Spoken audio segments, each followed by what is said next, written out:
Hello everyone, welcome. I'm Umbras, and today we are back in Gran Turismo 2, where we are going to be doing another endurance race. Happy Halloween everyone, hope you're well.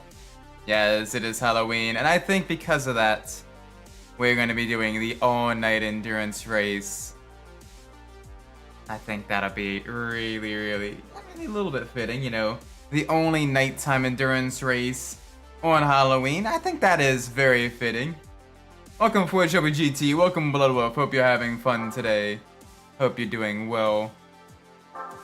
As we are diving into the nighttime festivities of Special Stage Route 5. Let's do it. With our GT1 race car. Let's do this. Oh, how's everybody today? Oh! I hate the fact that it just doesn't give you a second to even start. Ranger, welcome! We are doing endurance racing, nighttime endurance racing, in the fictional city that Special Stage Route 5 takes place in. In the previous game, the all-night endurance race was on a Special Stage Route 11, because there was... My audio is a little bit loud.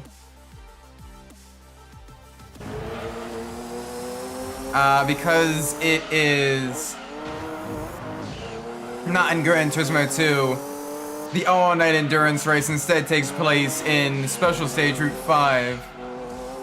It is spooky month. It is the spooky day of spooky month. Happy Halloween, everybody. Hope you had lots of candy. Hope you had lots of good trick-or-treaters and everything. Hope all the costumes are good. Doing alright, playing some of the farming sim. Oh, nice. I never got a chance to play farming sim too much. I know I eventually want to maybe try either like farming sim or like American truck sim would be kind of fun. But I don't know, I heard those take up like a crazy amount of time. That is time I don't quite have already. Because we're already going through so many games.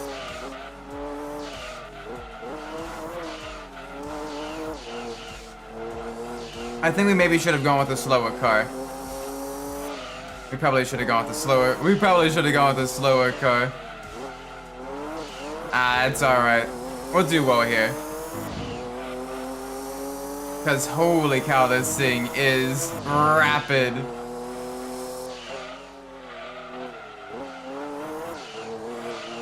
Alright, so this will take just a little bit over an hour, I think. So let's tear through here, see what kind of times we can set. Just witness the death of a child's innocence on Team Fortress 2. Oh no, what happened? I'm scared now. How can someone lose their innocence on Team Fortress 2? Outside of maybe people being absolutely unhinged in chat. I'm gonna do Farming Simulator at 25. I'm gonna be looking into getting a server with some... Ooh. Maybe. I'll have to consider that. I will have to consider that. You gotta think though, a lot of y'all are Euro time. So it'd be super early morning. Like I'd either be at work, it'd be super early morning for you guys if we want to be on at the same time. We're gonna have to schedule it for weekends when things like the Sunday series and the Saturday track races are. So that's a maybe for me, depending on how things go.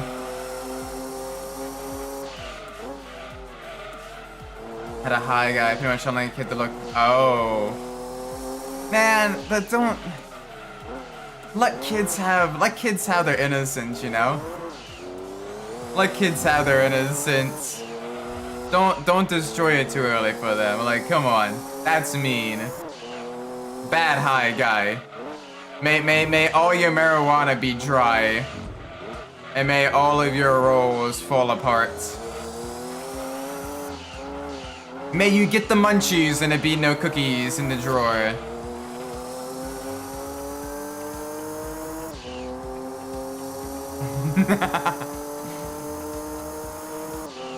Friend and I tried stopping him, but he wouldn't listen. Oh, yep.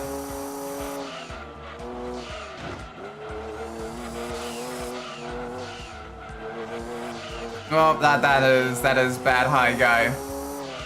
That is a bad high guy. Like, come on, you're supposed to, like, Stoner's supposed to be kind of like chill and everything. Why be mean? Why be a mean Stoner, you know?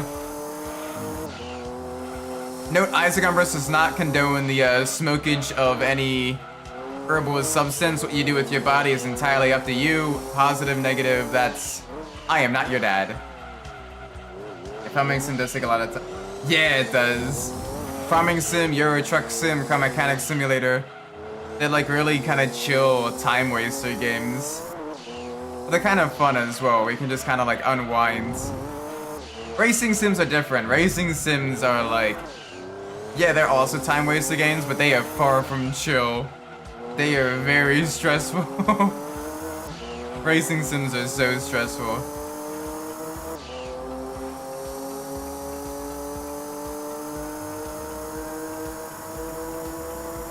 There we go, starting to get some good times.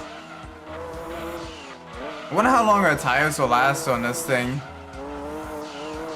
Like, I noticed in Gran Turismo 2, the tires stay in the green for a fairly long time. Whereas in Gran Turismo 3 and even a little bit Gran Turismo 4, but especially Gran Turismo 3, the tires absolutely die like 5 laps in, 5 to 7 laps in, and it makes some of the endurance races a little bit of a pain because like, bruh, I wanna, you know, I wanna drive, I don't wanna just keep hitting to the pits. Also, the biggest combine in a sense.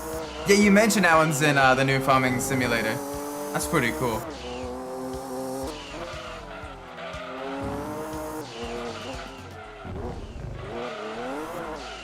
Oh, okay, a little bit squirrely.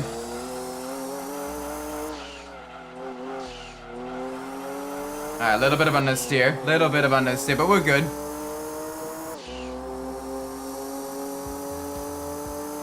Alright, big push, come on. I do love the sound of the cars in GT2. Like, people talk about Gran Turismo, vacuum cleaner stuff. But, like...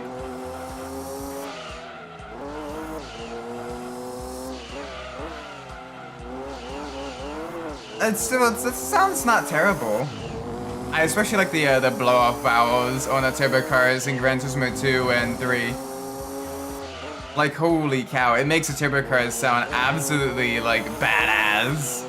The sheer amount of boost pressure that's just being squeezed into the engines. I think it's a 15-meter header for wheat and barley. Oh my gosh. Rip to any small creature that gets like sucked up into that thing.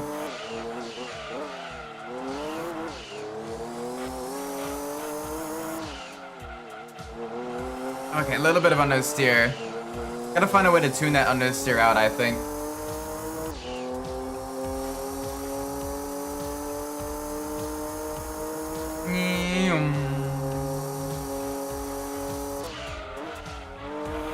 You know, I'm kind of sad. The rest of the AI are also driving the GT1s. I was hoping they put up a little bit more of a fight. They're not doing it. Welcome, Elshu. I almost got lost getting candy in the middle of the night. No one wanted to pick me up. Oh no. Oh, that's why you make sure you have like a set meeting time for the people that are supposed to be driving you and stuff like that. Meeting time and place. Make sure everyone's there by that time if we go into like a different neighborhood.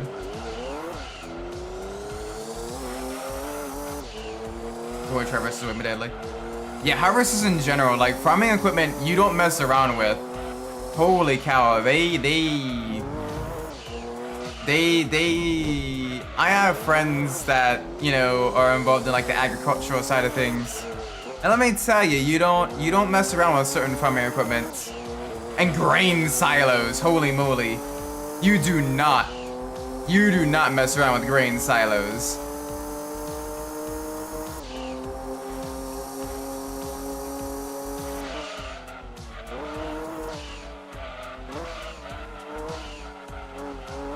Oh, come on. A little bit of understeer. I think after this, we might try the Grand Valley 300-kilometer race. I think that'll be really cool. That way we have we'll have all of the endurance events completed.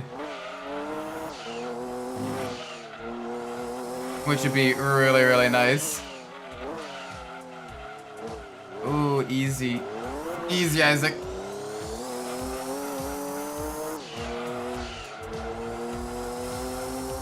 Gosh, this thing drives so well, though.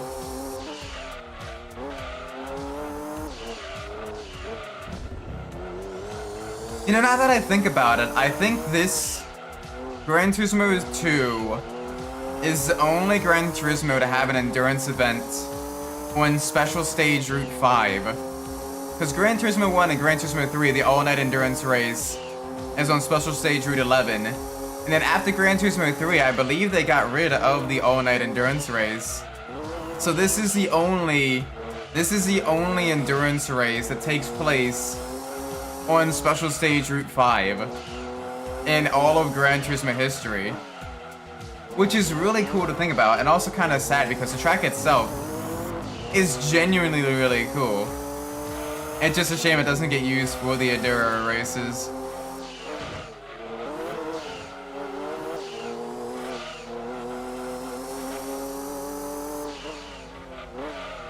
Because holy cow, it just feels really, really good to drive the cars around here.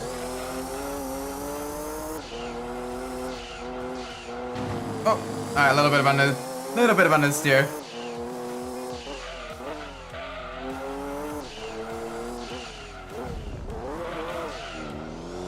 Remember when I lived in Maryland, I was all on news about checking the kid. Oh yeah, you go find used needles and razor blades in your candy. Or you'll find drugs in your candy. I never found any of that stuff. Like, holy cow, I don't know what kind of neighborhood y'all live in. But like, that was crazy. Like, seeing that on the news, like, oh my gosh, you gotta watch out for that stuff. Like, I literally never had any of that. Like, who would do that to kids as well? Like, who would take the time and effort to, like, booby trap candy with, like, razor blades and all that stuff to, like, cause harm to random kids? Like, you gotta be some sort of, like, messed up individual to do that. Ow. But you gotta be, like, absolutely unhinged to do that. Makes you wonder, though, how often it happens. Or it was, like, a one-time thing that got, like, over-reported by the news or something.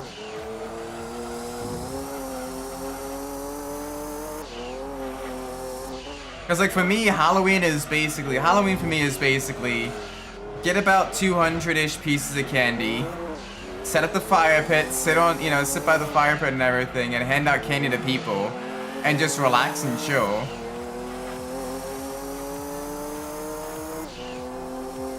Like, how do you... Why would you go through, like, the extra effort to, like, make an actively worse experience for people? Like, it just seems counterintuitive. Like, at that point, just don't participate. It's not worth the effort to, like, try to do that.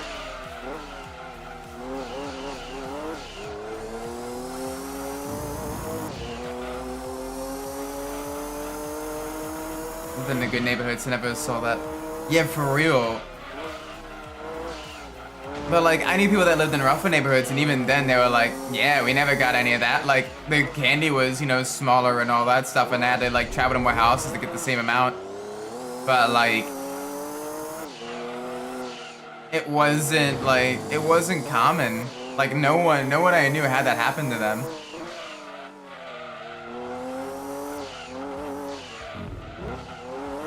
Speaking of which, chat, what is your favorite candy?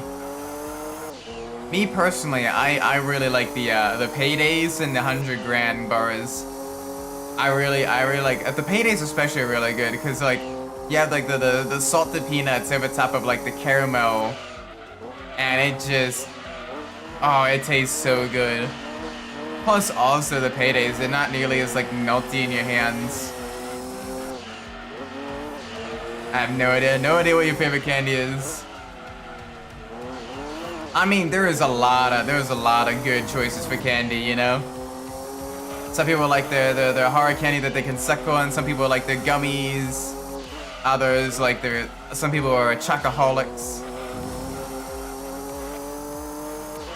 Okay, unironically though, one thing I actually really liked getting on Halloween that one neighbor would do was they would have the choice of either you can get candy or you can get fruit snacks.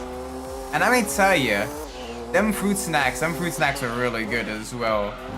So I always want the fruit snacks. So I'm like, I already have plenty of candy. I want fruit snacks as well.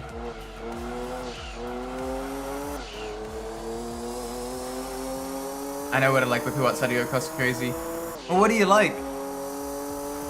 Reese's, oh yeah, Reese's is good. Reese's Pieces especially. Those are really fun to snack on. You're just working, you have a small little like tiny bowl of the Reese's Pieces. Every like 15 minutes you kind of just pop like one into your mouth and just kind of like suck on it and let it melt. I ate candy as a kid, but I never really learned about the brands. Black licorice. I mean, you say that, but like my mom-in-law loves black licorice.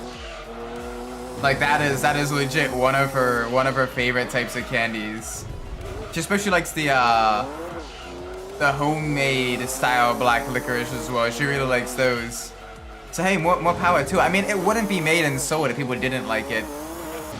I don't dislike it, but it's kind of to me. Like, it's not something I actively go out and get, but like if someone offers me a piece, like I'll happily have it. Of the 100 grand, the Twix, the Kit Kats. Oh yes. You know what's really fun with the Kit Kat is if you get the long ones, if you get the long Kit Kats, dipping it in a jar of peanut butter and then eating it that way. It actually tastes really good. Like holy moly, Kit Kat and peanut butter is really good. European recipe is different than the US one. Yeah, I noticed that. You guys use like a different sugar process. Which is interesting. I kind of want to try like European versions of like foods that like I've had in the States. I keep going just the slightest bit too wide there.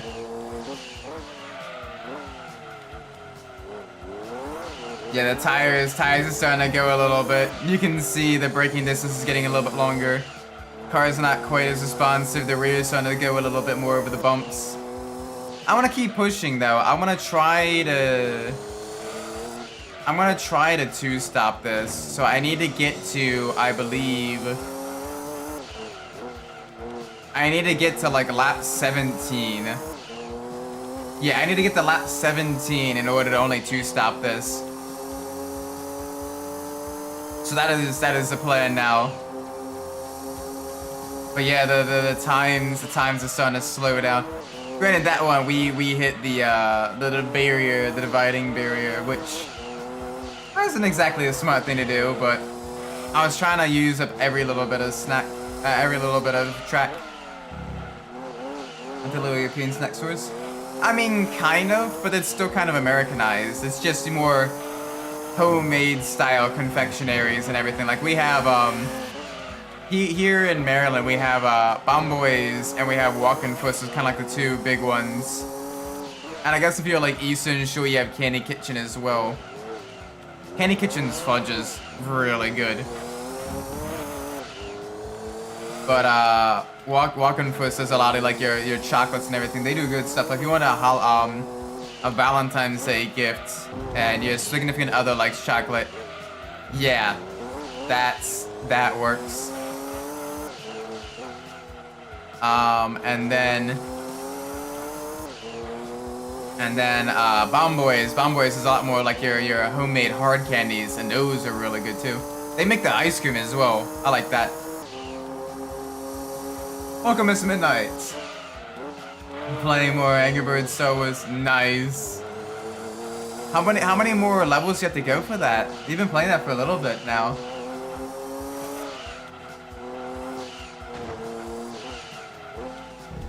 But yeah, in the States we use a lot more like the high fructose corn syrup. One, because corn is super cheap here, and corn-based products are also super cheap. And two, because like there isn't nearly as much of a push for like the quote-unquote healthier sugars. I accidentally deleted myself. Oh no, man. That is rough. Well, I mean, at least now you're kind of like in the rhythm and everything. You're able to get back to where you were. Beating the game doesn't take long. That's good. So around about where are you in the game? Oh, the understeer. The understeer is pain. Alright, one more lap and then we'll be able to pit. One more lap and then we can pit.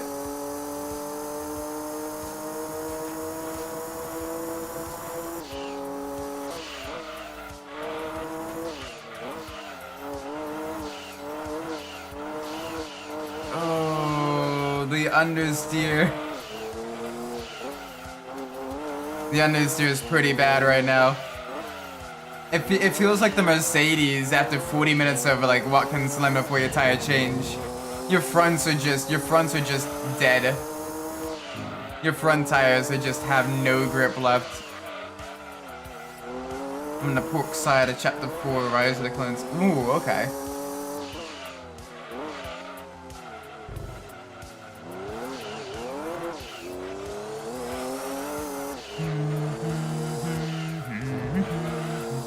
I like how for like some of the things that you like happening, when you see something like that, you post the dancing Darth Vader pig thing.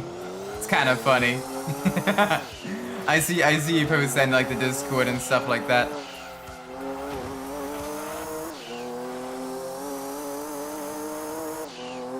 All right, into the pits. There we go. Yeah, we got the touring cars pitting as well. They got the Calibra. And what is that just ahead? Are they... Okay, they are leaving, so we'll have to figure that out in a sec. Let's get a quick drink of water. Yeah, I can't use more of the natural sugar. And then South America uses the cane sugar. Yeah, because cane sugar in South America is a lot more common. Though that's why I like the Doritos. The Doritos are really good. Because they use the cane sugar, and some of the flavors for them as well are like really, really tasty. They're still not good for you. Like they're still super sugary and like, you know, high in calories, like empty calories and stuff. But like they're tasty, so I have one every once in a while. Nice. Said Angry Birds Star Wars 2. I felt Russian and I'm gonna slice. Yeah, you mentioned that.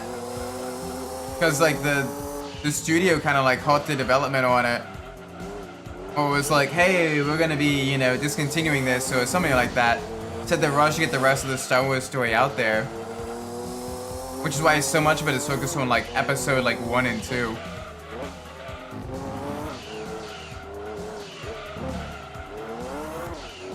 I was thinking it would not shock me if the game had more levels. Oh, are there like hidden levels or like levels hidden like the game files? That would be really cool. I could maybe send a box full of Dutch snacks to me in the future. Ooh. On one hand, I'm curious how that would like get through like customs and everything like that. But like that would be super cool to see and try out.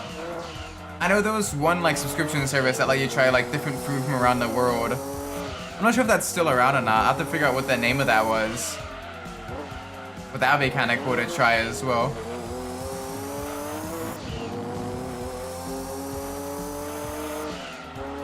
Turns out the second game actually has a more level. Oh? Are they just hidden in the game files?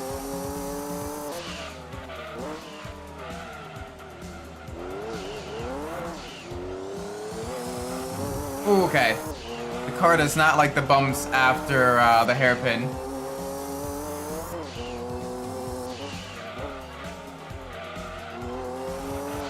They aren't hidden. Oh? So, does it just have more levels than the first Angry Birds Star Wars? And they didn't prioritize well enough, and they just focused too much on like the earlier chapters, or how does this go? Whoa! Easy, you don't need to slam on the brakes that much.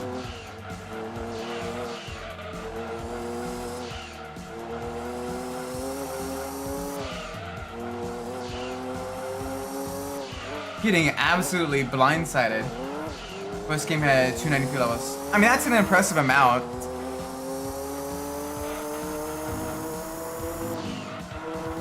Two had 362 levels. Okay, so it's just front heavy with so many episode 1 and 2 levels. Interesting. Interesting. And because of that, it feels like close to the end, it just kind of rushes towards the end. Snack crate, okay. Yeah, I gotta see if maybe I could try that.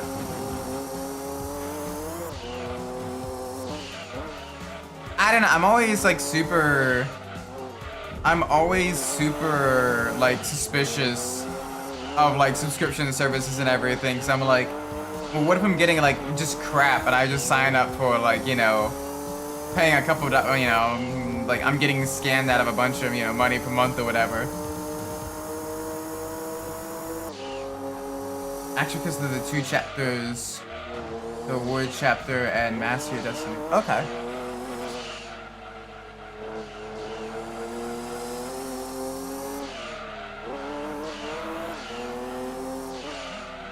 And that's what gives it the extra 6. Is that what gives it the extra 69? Nice, by the way, levels. I just realized that it has 69 more levels than the first one. Very based, very nice, very demure, very mindful.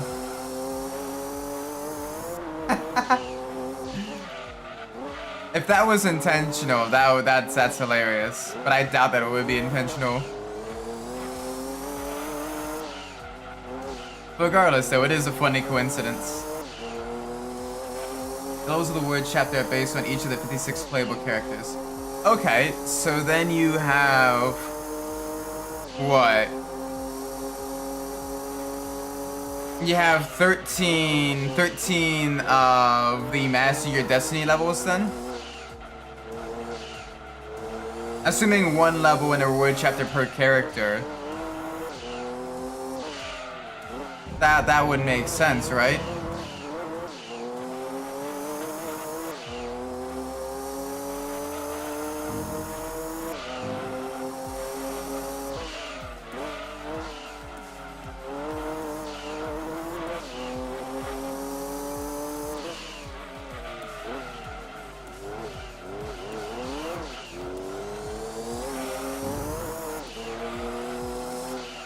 Oh my gosh, I can't believe we've lapped so many people already. Like, come on, you look at the vehicles that are used for this, and it's like Toyota GT1, R390. You're like, okay, they're all GT1 cars. I should use also a GT1 car. And you end up absolutely steamrolling them. So you have 62 Master Destiny levels, split evenly across the Bird and Sport side. Okay, and those make it have more. So then, for like the regular levels, then it has less. It has less than the first game, right?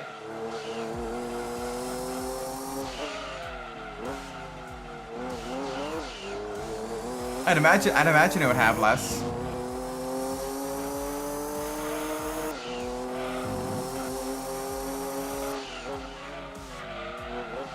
Okay, a little bit of understeer. Understeer no bueno.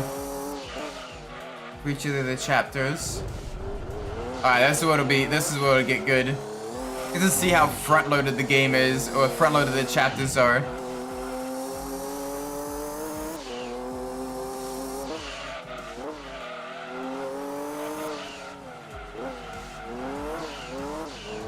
In the future, my put a bit of that to myself. Oh, that'd be really nice. Thank you. You don't have to though. Like I'm doing this entirely for like just, you know, the fun of it. You guys don't owe me anything. I don't want anyone to ever feel like they owe me anything. This is basically just kind of fun vibing. They are braking way too early for this corner.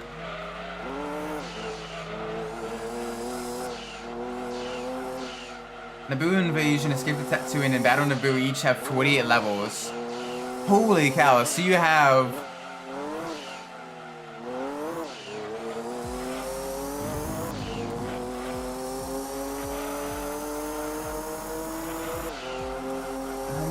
$120...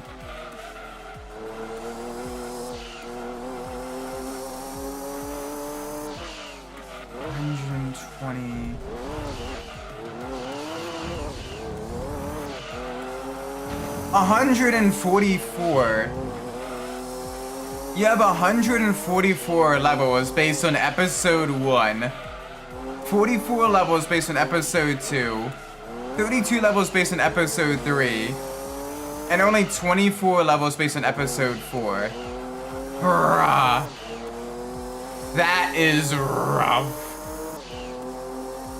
Basically, episode 1 has more levels than the rest of the game combined. I could expand people's taste into candy.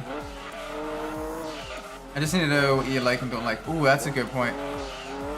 I'll be honest, I'm not a big coffee fan. So like any like the candy coffee beans, not a big fan of that. I love baked goods. I love cookies. I don't dislike chocolate. I like fudge. I have a sweet tooth. I like pretty much anything. I'll at least give it a try. What was it? Steve Jobs has said the consumer doesn't really know what they want until they've seen it. It's even worse. Episode 2 actually has 60 levels. Oh?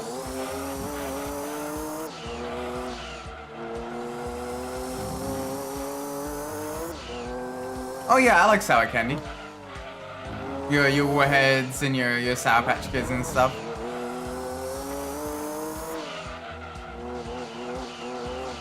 I don't like coffee ice cream slaps. See, I don't like coffee flavored anything. Like even coffee flavored like jelly beans. I'm like, why? I don't like it. So I like getting like, I like choosing what I'm gonna, you know, what I wanna get.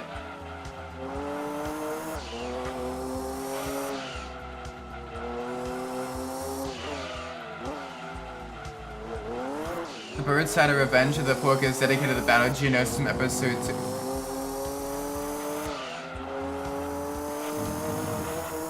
So that means you have even less episode 3 levels. Holy cow. That's terrible. That is genuinely terrible. Imagine playing like Need for Speed Underground 1 and like your entire like 2/3 of the game is like spent with like no upgrades available for your car, right? And then like the final third is like, okay, here's an upgrade. Okay, here's an upgrade. Here's an upgrade. Here's an upgrade. Rebels is based on a TV show. Oh gosh.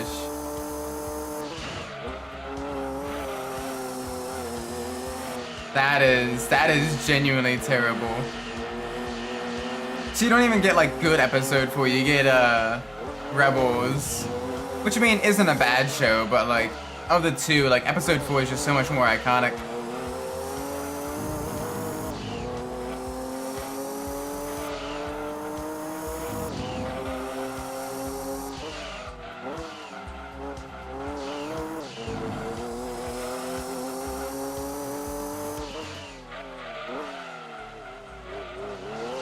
Gotta be nice and gentle.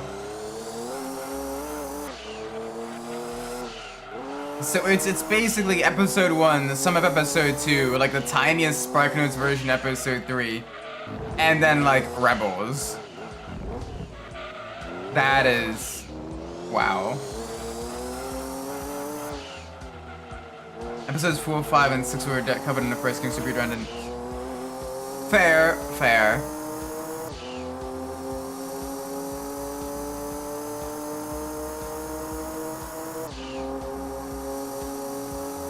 That is very fair. I'm gonna do it, I'll let you know, not make false promises. Alright, well, I'm looking forward to it if you do end up doing it. But don't feel like you're obligated to, like, definitely. I need to get like a PO box then, because I don't want. No offense. I trust you guys, but in the same token, I do not want the internet to know my address and like all that stuff. There's already been some instances of like VTubers getting stalkers and everything, and I'm like, I don't want that. I definitely like having some level of the anonymity on the internet. The last thing I want is someone ordering like 50 cheese pizzas to my house, or like and that's like on the more like benign side. You get people be like, oh, I know where this person lives. Hey, FBI, SWAT, we got a hostage situation here. Like, oh my word. Being swatted is a literal fear I have. I do not want that at all.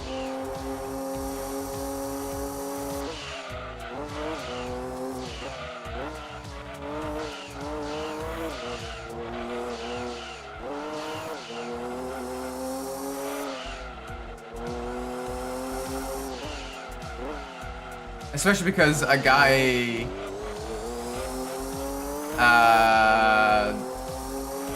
actually, I'm not gonna talk about that. That beat's very sad to talk about on stream.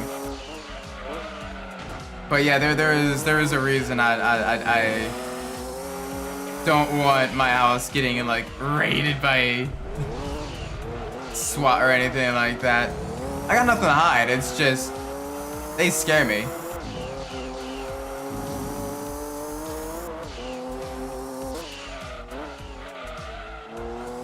I think Ludwig had a SWAT team at his house every day at most. Yeah, like I don't want that.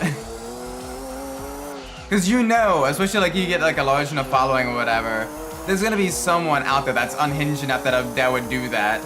Like, and it's dangerous because they're going in, you know, fully loaded, expecting, you know, a hostile situation, expecting to maybe have to use, you know, deadly force and all of that. And you know, the streamer's not expecting that. I mean, governments in general are scary.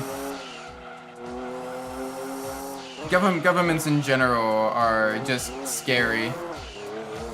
The amount of force they can. It's not even just the U.S. Like, holy moly. Some of y'all, a little bit scary over in Europe as well.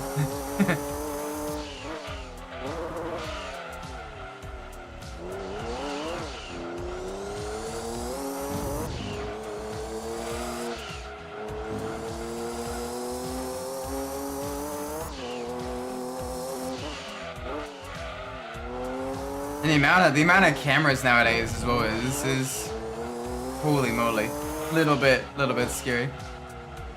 Our police was pretty nice. Yeah, until you get on the bad side, then they become scary. And the thing is, you never know when exactly it will put you on like their bad side. So you're like,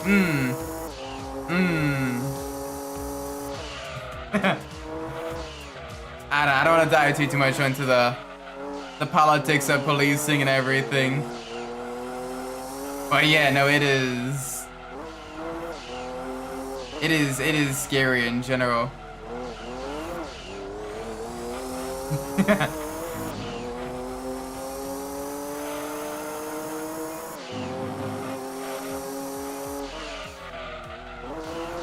Oh yeah, no, it's less like training and more so like if someone, you know, someone in high places wants to ruin your life, like they are a tool that could be used to ruin someone's life. Type of deal.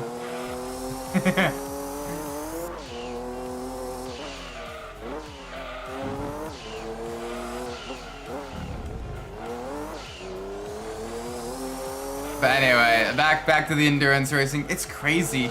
I was totally expecting the other GT1 cars to be a little bit quicker. That being said though, I am absolutely enjoying, like, Special Stage Route 5 actually feels really good to drive endurance races on because you have fairly quick laps. But you do have like, you know, some level of like rest in the main straight as well to kind of like look over, read chat and everything like that, kind of reset your thumbs. Like it's genuinely really nice to drive the cars around here.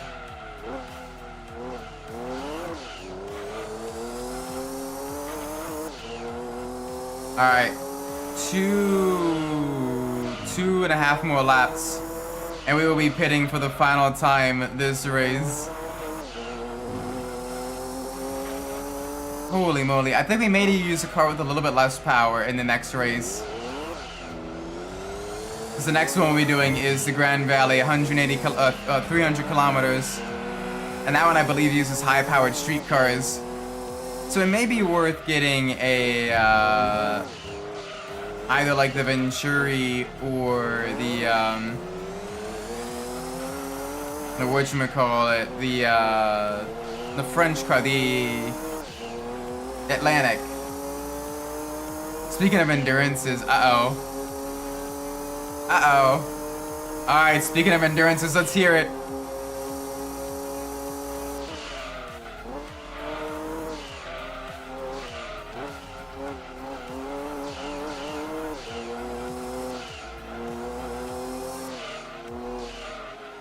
th of November, 22.4 hours of Brands Hatch.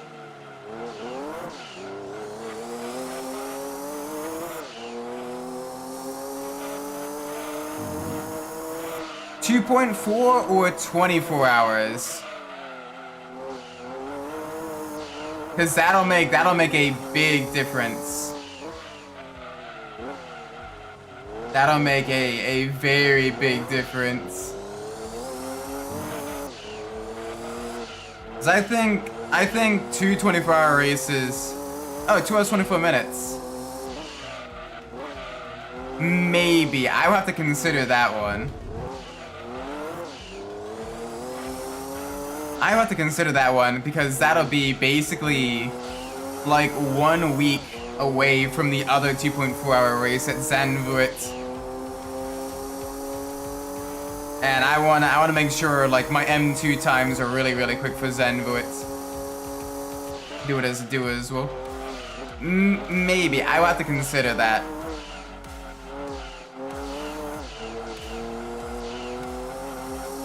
So here's what you do to improve it. Keep the first 4 chapters intact. Alright.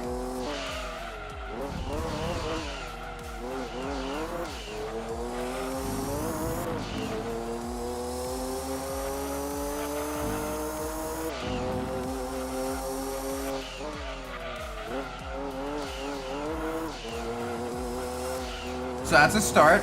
Keep kind of what works and everything. Make sure you at least cover, like, you know, the new stuff, the prequel trilogy and everything. As well as Rebels, which is kind of prequel. Somewhere around there.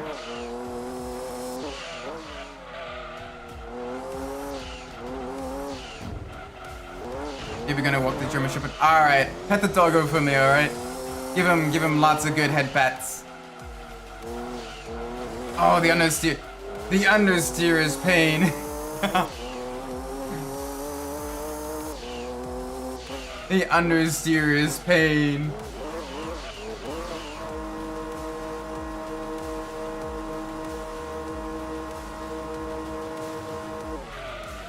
And chapter 5b about the battle Geonosis at the Birdside B. The battery and a bird's side focus on Count Dooku in the final duel. Alright, good start.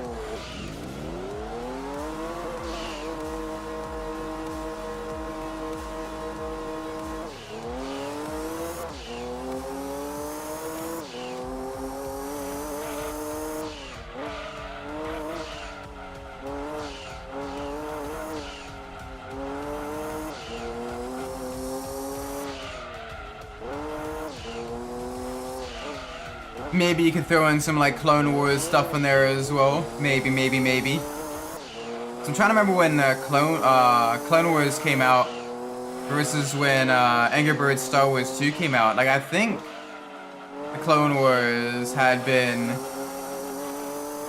out for a little bit then, right?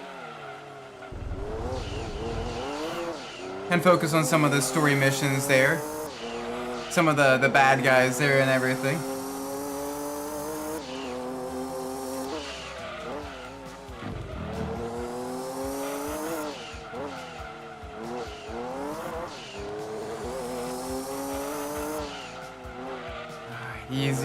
easy.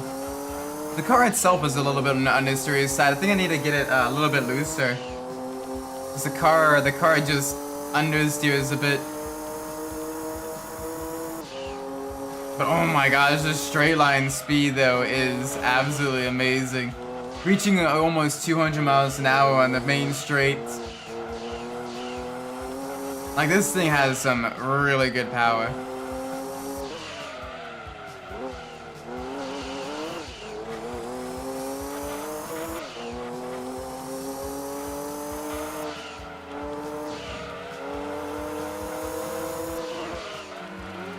Then after chapter 6 be based on the start of episode 3. At the bird side be about Anakin and everyone Christian Palpatine.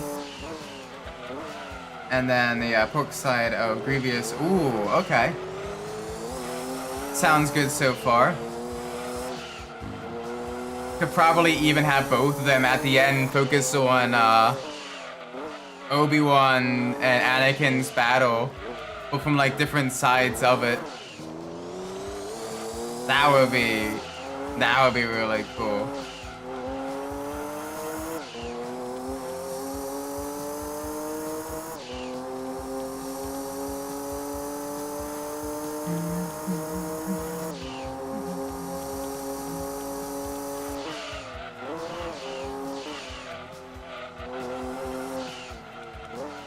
Oh, the understeer. Come on. Get a little bit of rotation in there.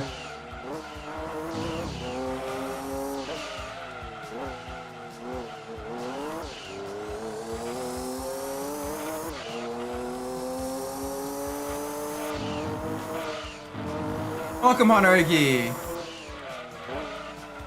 I didn't get a chance to do a Halloween costume this year.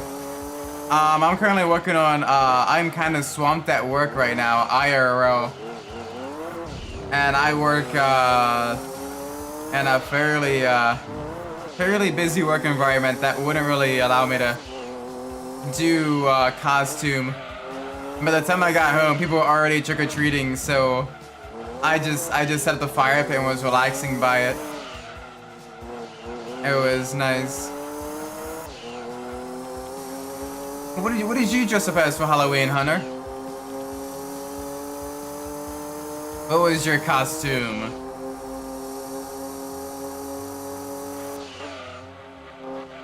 The 7 when we have the birds that focus on Yoda and Chewie and Kashyyyk surviving Order 66. Looks like be Coruscant. Alright.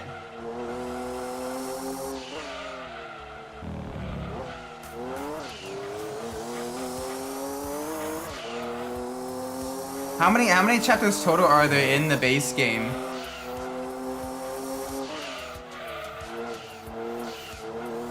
It's what, seven total chapters, right? In the base game?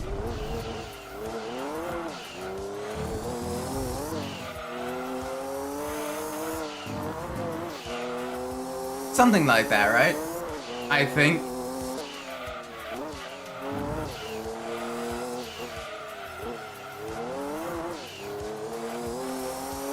Something like that.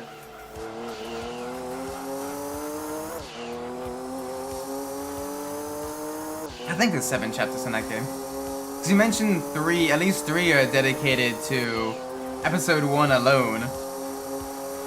Then you have episode 2, episode 3, and episode 4. So I believe total is 7, right, in base game? Finally, chapter 8 would focus on Yoda and Palpatine fight and then Anakin and Obi-Wan fight.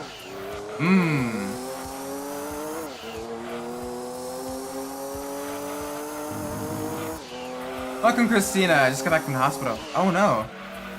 Wait, is this the scaring the people? Were you scaring people? Were you scaring people, Christina?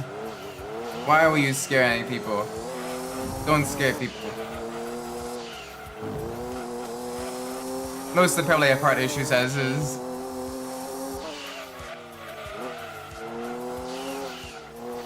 Oh, there's 8 chapters in base game. 5 main ones, 1 based on Rebels, and then 2 bonus ones. Okay. Gotcha.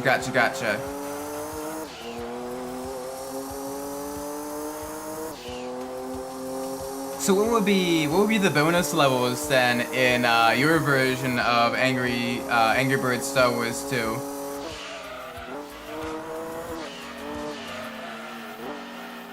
Fonty, welcome! Happy Halloween, man. Hope it's going well for you. Did you get to do any trick-or-treating today? Did you get any good candy, any good costumes? Yeah, it's a new outfit change. This is my new shirt. I have the Vaporwave crab on it. They can't quite see the full Vaporwave because I am cut off a little bit, but it is what it is.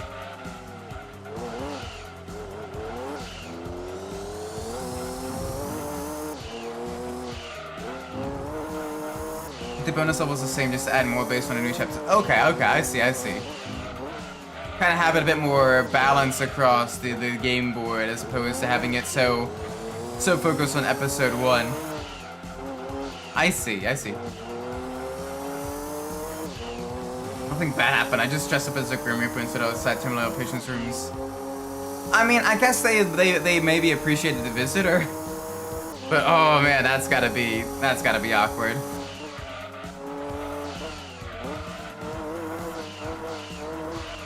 You just see the nurse. Pardon me, dear. Need to give this patient his soup.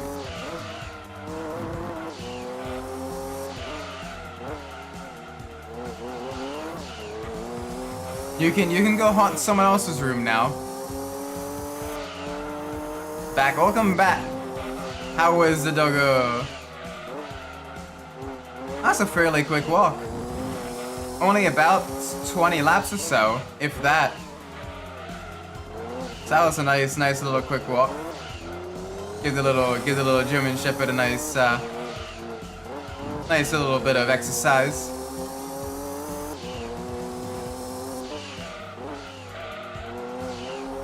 Active. Sitting at midnight. I don't know. I think at midnight you'll probably get like the night shift nurses, and they're a little bit less likely to deal with the bullshit than the daytime nurses. So. Be careful, you may get bonked. The original would have less episode 2 compared to 1 and 3. But as long as it covers like more of like the actual battles and stuff like that, then I think that'd be fine. Hope everyone is doing well today. Yeah, we're doing really well today. We're just vibing right now. We're doing endurance racing. We're gonna be doing another endurance race after this so we can complete the endurance racing haul. In Gran Turismo 2, we're getting pretty close. We're getting pretty close to 100% completion, or whatever you can get in Gran Turismo 2. Like we're getting, you know, all the cool cars, all the really fast vehicles, all the endurance races done. Like after this and the other endurance race, it's just the one-make races and then the rally time trials.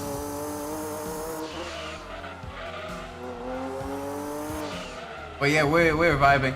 Kaito, welcome. Happy Halloween, man. Did you manage to give out any candy today? Any good trick-or-treaters? Any good costumes? Or were you one of the ones that even now wants to, you know, go out in costume and, you know, either call shenanigans or, you know, hey, candy is rated E for everybody, all right? I don't care how old you are. If you're in costume, I'm offering you a piece of candy, all right? You come to my door, even the parents, I will give you a piece of candy.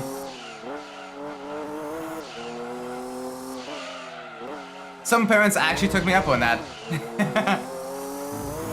They were like, "Oh yes, please. Is that a Reese's cup? Yes, I would take that. Oh, is that licorice? I would take that.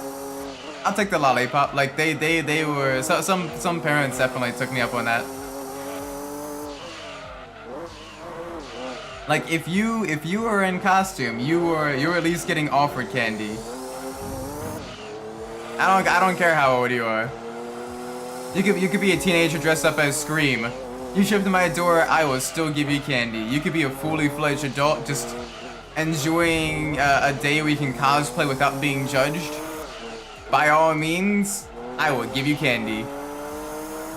Candy is rated E for everyone, and 9 times out of 10 I end up buying too much anyway, so I don't want it in my house. So please, take some. Take some.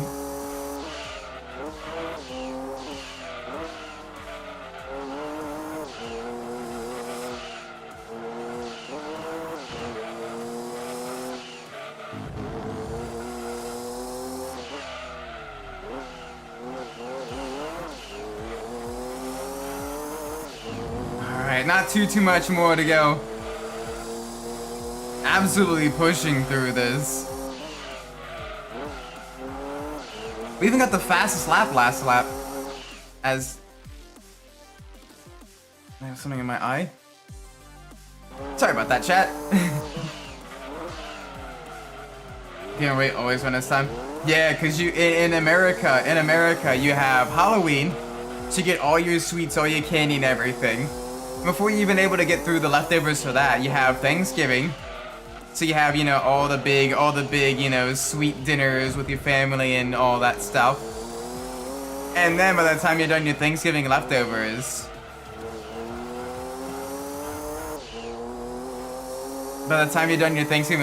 it's Christmas. So again, you get the sweets, you get the desserts, you get all the holiday gift baskets. And then you have your breakfast or dinner with your family and all that as well. And then New Year's, you're like, oh man, my New Year's resolution is to lose weight.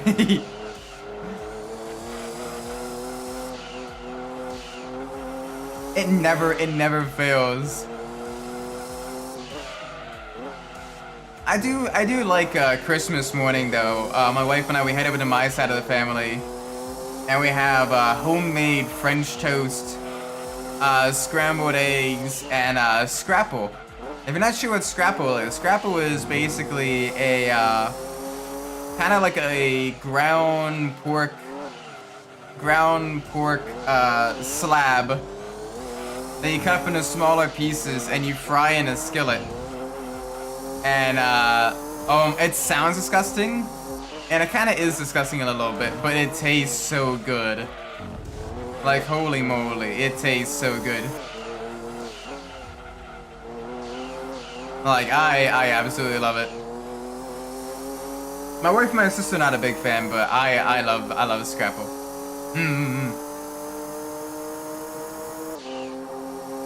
And then usually that evening we head over to my wife's side of the family and we have a smaller dinner there. And both times we kind of exchange gifts with the, you know, the larger side of the family and everything. And it's just a lot of fun. And then the day afterwards, it's, you know, kind of a lot more relaxed, a lot more, you know, sleeping in bed, just kind of vibing, enjoying, you know, having another day off from work and just not needing to go anywhere, no obligations, you know, eating some leftovers, you know, spending the morning just kind of, you know, just sleeping, just kind of doing whatever. Already planning what I want to dress for next year. Well, what'd you dress as for this year? Let's ask that question first. What'd you dress as this year, Kaito?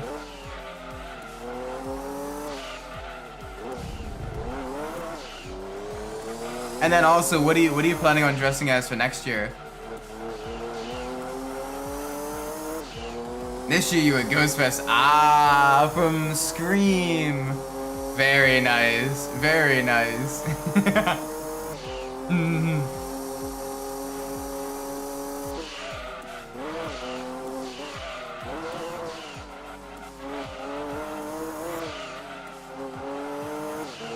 So what is your plan for next year then?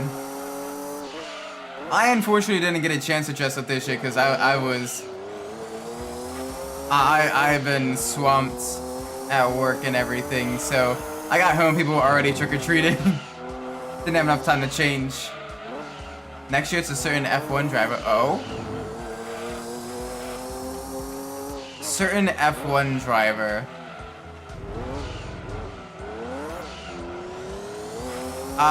What team? What team? And are they active or are they former F1? I want to see if I can't guess. Oh, Max Verstappen. Do.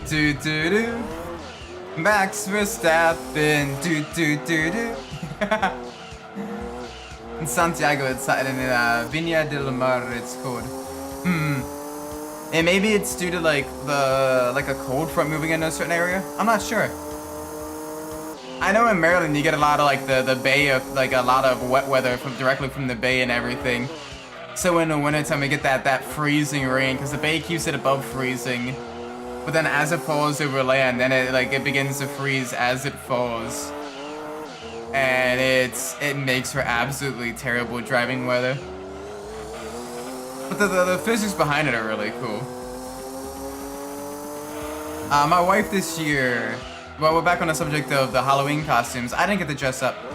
My wife this year, she dressed up as Kiki from Kiki's Delivery Service. And she's super cute.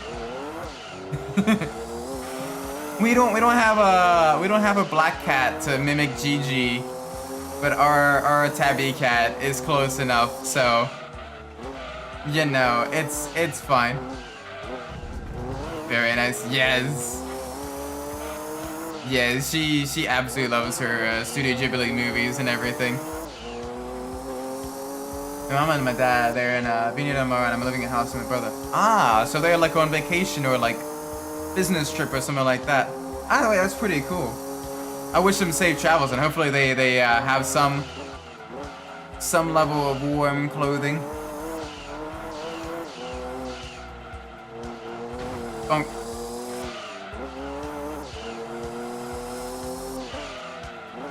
I know around like the fall time, for you guys it's spring, but like fall and spring, certain times of the year, you're basically like, alright, is it gonna be warm enough for shorts? Or is it gonna be cold enough for a sweater? Is it gonna be both during the day? How am I gonna dress? And it gets so tricky.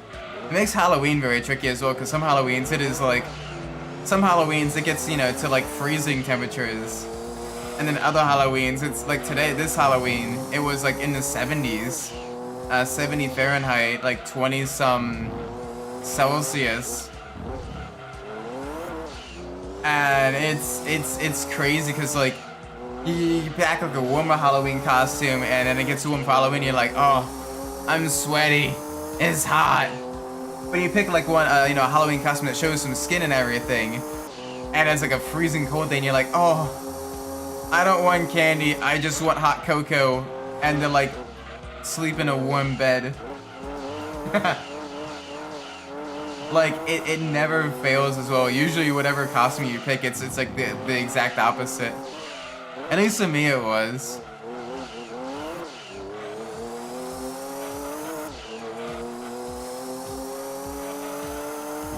Like I dressed up as a ninja for 1 year when I was younger.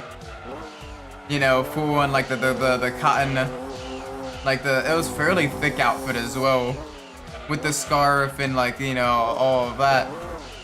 And then like that Halloween, it was like genuinely like really warm, like it was in the 70s, maybe even like low 80s. And then 1 year I dressed up as like a rock star with like the open kind of denim shirt and everything. And like that year it was like 40 something, and I'm like, oh bro,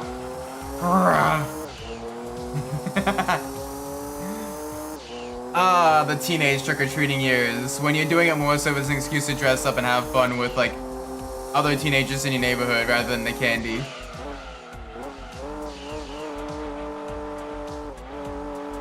Oh gosh, 3 laps. Yeah, I think we maybe destroyed them a little bit. We may have destroyed them. We may have given them a psychological attack. Holy cow. That is a lot of money.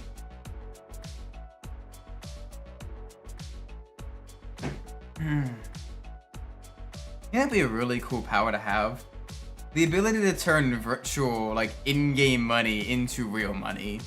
Like, imagine playing through, like, you finish Gran Turismo 3, you have multi-million dollars in the bank, you'd be like, I'll take a couple $100,000 out of that, put in your own bank account, you know, pay taxes on it or whatever, so the IRS is come bursting down your door.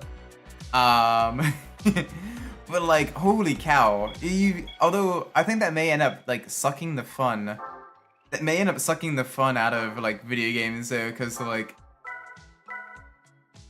you'd be like, well, which game will give you the highest amount of like the money per hour?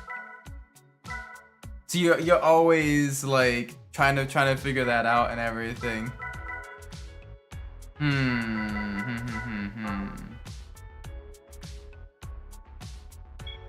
That is much lower horsepower than I thought it would be.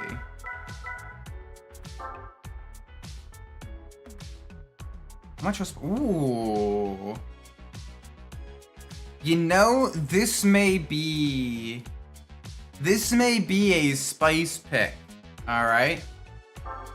But I'm gonna risk it. I'm gonna risk it for the biscuit. Because normally the cars in the Grand Valley, the Grand Valley 300-kilometer race are around the 450 horsepower mark. Ben Sachimano might not do the day before we have the successful public. Oh, so it's a Friday. Wait, hang on. What is the 17th? What is the 17th of November? Oh no, 17th is Sunday for me. Maybe, I don't know.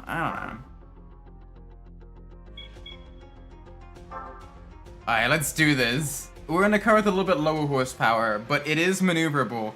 It is lightweight.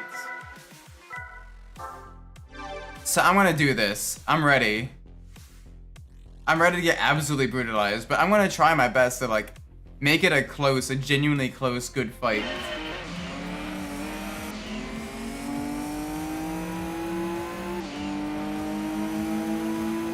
Alright, so far so good. We got some Jaguars, we got the Viper. Ooh, we even have a roof.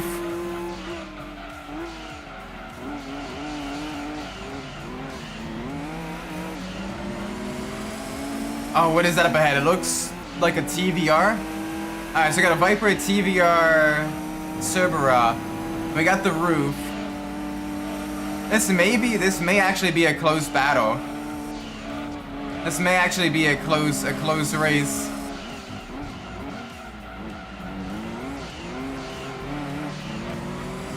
Because we don't have a whole lot of power. But we may be able to, you know, sneak through and put a little bit of our own fun on this.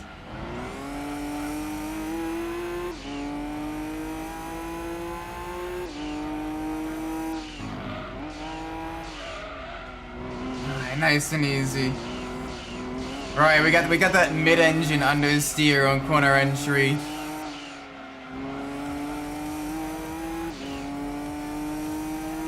I'm hoping they give us a good fight. That's the thing I want from these endurance races, is to have, you know, like a version of that, for example, the Trial Mountain or the Apricot Hill one. Those two were like super close in terms of like, the endurance race and everything. Like the Apricot Hill one came down to quite literally like pit strategy versus the Ford GT, but here I'm a little bit sad. I was hoping, because they're supposed to be in like the upper 400 range. Like usually, like you can put them, you know, about 100 horsepower less, and it would give you a good fight. But we're gonna have to see. I'm hoping for a good fight.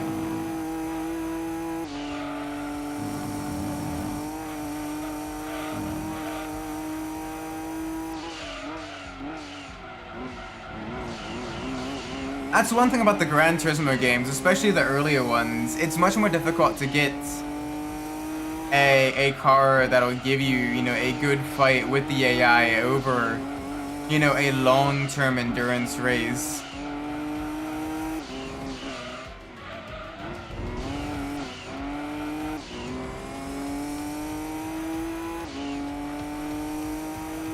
So I'm hoping we're able to, you know, get a good fight here.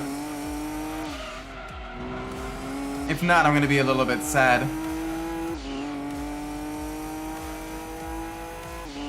Also, chat, I do apologize for the shorter schedule this week.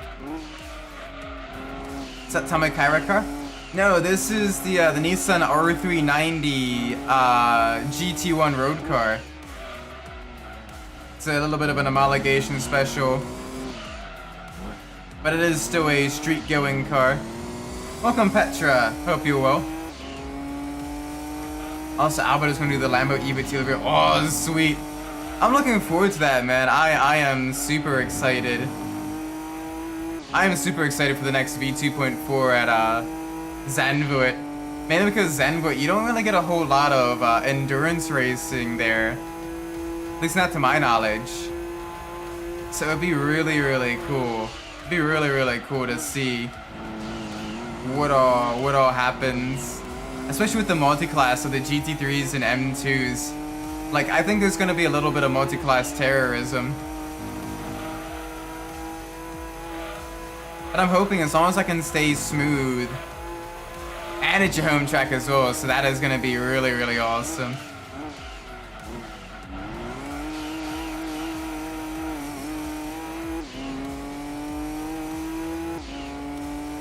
Here a Top Gear Grand Tour special. Ooh. That is a tough one. There's so many.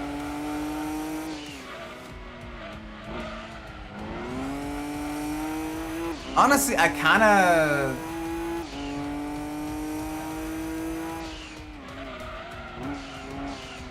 I kinda like the, what was it, the Kenya special? Wasn't the one where they went to Kenya, I believe. Or some African country. That one was really, really cool. I really like that one. It's hard to come up with a favorite of those, because you're like, oh, but this one had this funny moment. Oh, but this one had like this really cool heartwarming moment and everything. And you go through it and you're like, and then they like, them together, you know, the Top Gear and Grand Tour experience, like, the full, like, watch along and seeing, like, the guys, you know, kind of grow older and mature, you know, seeing their brotherhood between each other kind of grow as well. It's more than the sum of its parts, you know? Like, it's like the Mass Effect trilogy, right? It's like trying to pick your favorite Mass Effect game of the three. Because together, they form a series that is much better than any one individual game. Even with each of their flaws. Like, they still have some really, really cool stuff to offer. And together they make an absolutely unforgettable gaming experience. And it's the same thing with, like, Top Gear and the Grand Tour.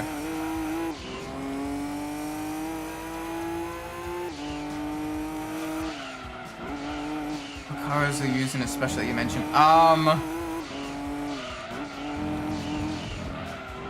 I believe one of them, they were all, like, the station wagons. Like, one of them was, like, a Volvo wagon. One of them was, like, the Subaru Impreza wagon. And I forget the third one. But they were a BMW wagon, maybe? But they were all, like station wagons that they used. Yo, Isaac, happy Halloween. Happy Halloween, Reggie. Hope you're doing well today. Hope you enjoy trick-or-treating today. I think it was Kenya? I'm trying to remember, but it was the one where they were all in, like, the station wagons. That one was really fun.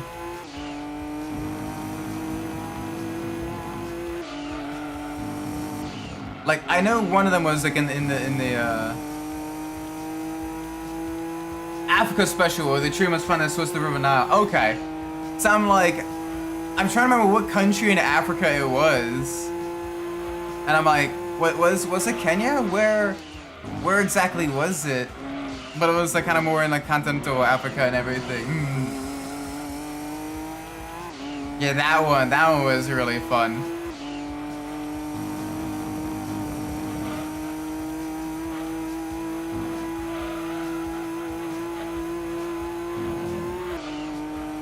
That and also just because the cars themselves are really cool, because I do have a soft spot for, you know, your station wagons and everything. The truck special.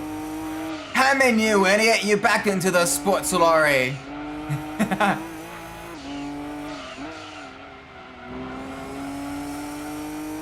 Yes, that one was really good.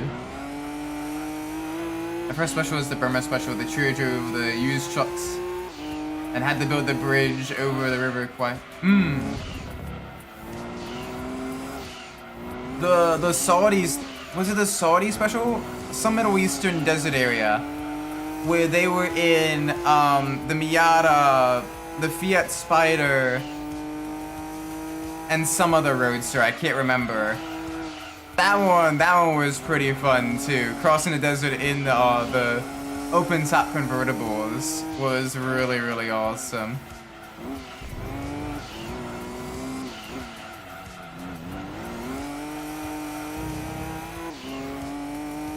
Those ones are really, really cool. I like how they tried to be super incognito as well. But then, like, they arrived at the end and it was like, welcome, Top Gear people. Like, well, our cover's blown. But yeah, that was still really awesome.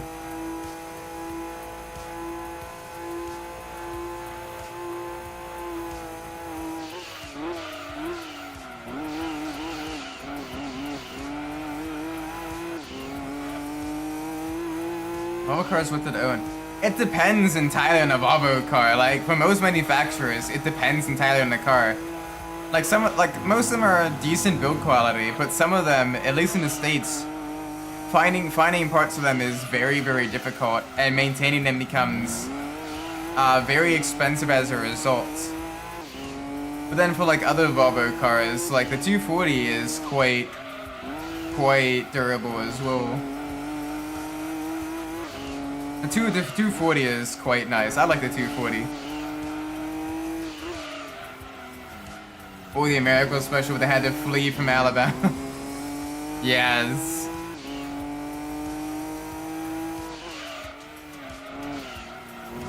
That one was kind of funny. Yeah, the 240 is absolutely like unkillable. And it gets used a lot in like the tuner scene as well with like your 2JZ or your LS engine swaps, so it's like it gets used a lot there too for like drag racing or drifting and stuff. Really, really cool car. Like there is a reason like the modern Need for Speed games feature it, and it's because it is a significant part of automotive tuner culture, you know?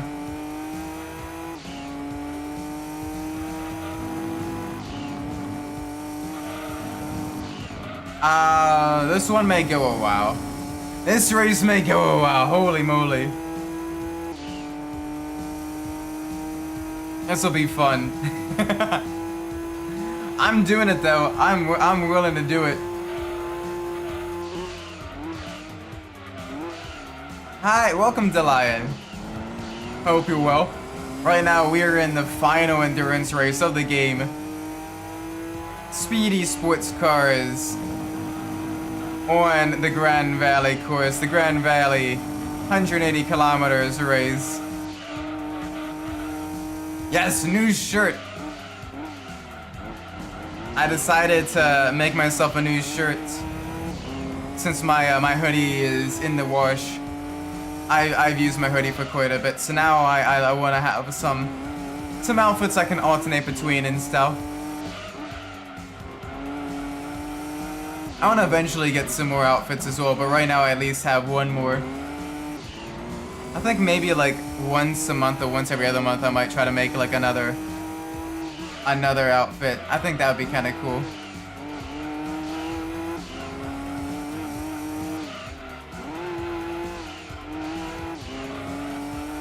That way eventually I have enough that I can kind of like rotate through and everything.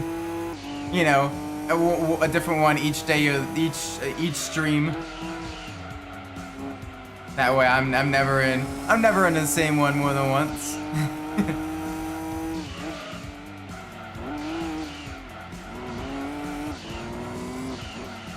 Oh Oh yeah, the E-Class estate. We don't really get them in this here in the U.S. But the E-Class is quite nice as well. Especially the older Mercedes wagons. Those things are built like tanks. I know my neighbor growing up, he had an old diesel wagon, an old Mercedes diesel wagon from like the 70s or 80s. And that thing was like, it had over 300,000 miles on it. And it was just absolutely, like, it was durable. Like, yeah, the body, the paint was peeling a bit. The body had, like, even the chrome bumpers had, like, the rust and all that stuff, but, like, it was durable. Like, the engine was, like, super solid. Big props to whoever designed that. The AMG Hammer, yes. And then the later Mercedes wagons, Lord help you if you had the Brabus version. Holy moly, those things absolutely snort gasoline and spew fire. Would still want to try one out just to see how quickly I can absolutely terrify myself going in a straight line. I give myself about 5 seconds of full throttle before I start screaming. That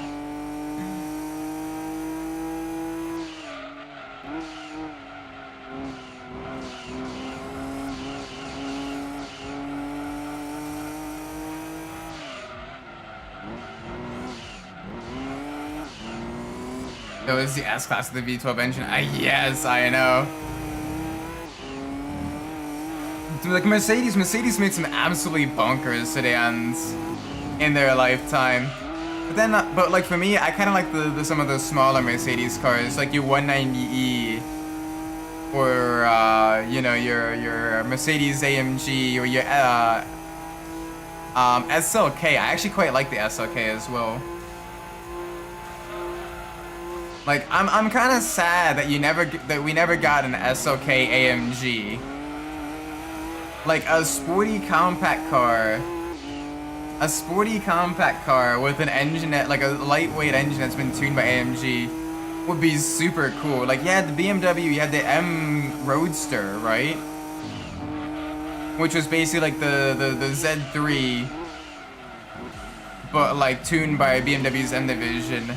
Could you imagine like an SLK tuned by by AMG? Like, that would be absolutely ridiculous.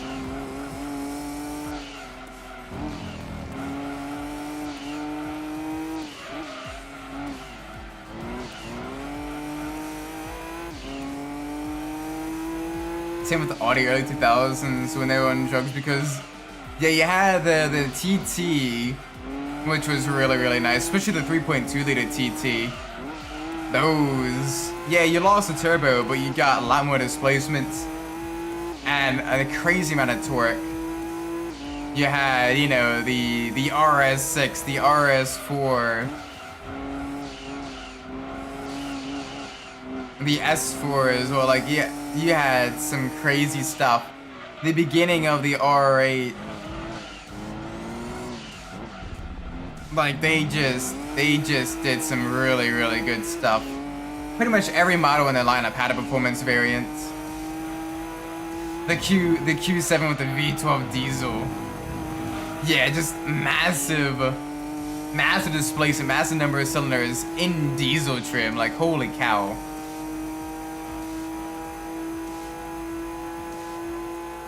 Like, that is ridiculous.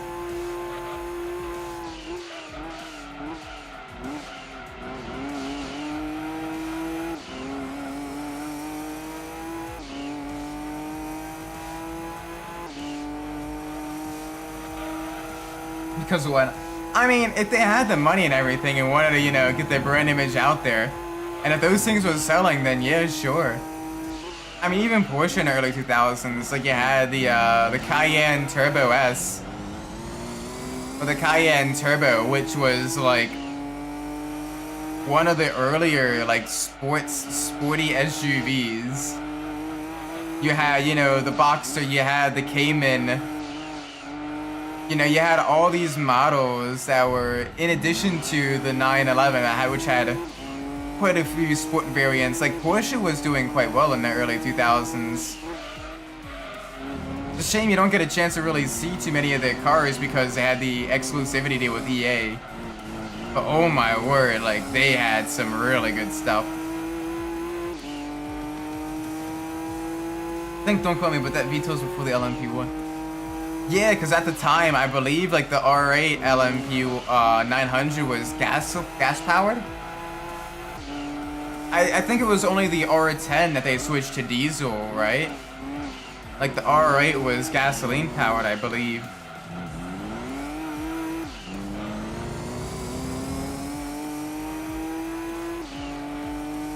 Something like that, right? Either way though, like LMP1 and LMP 900 era Audi were like so good. They had so many good race cars at that time.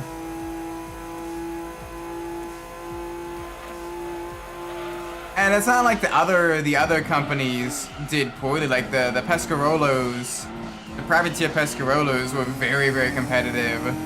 You had, you know, the Peugeots as well that were like really good. My 05 onwards I went diesel, so it must have been the R12. It may have been.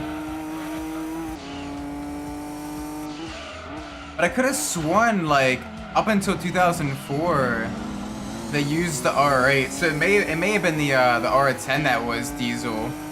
Because I know the R10 wasn't super different from the R8, but they changed it up a little bit. Yeah, the Peugeot had the V12 as well, the diesel V12.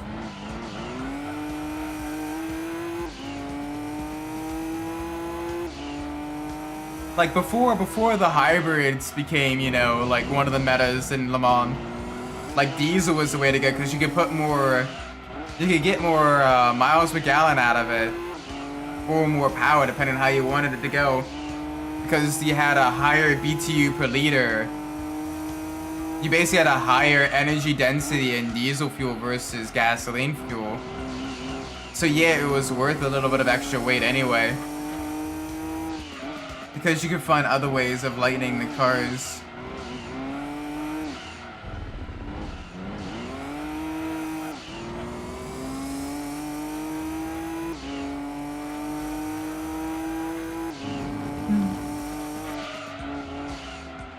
The 2014 Audi R18. Whoa, watch it rejoin!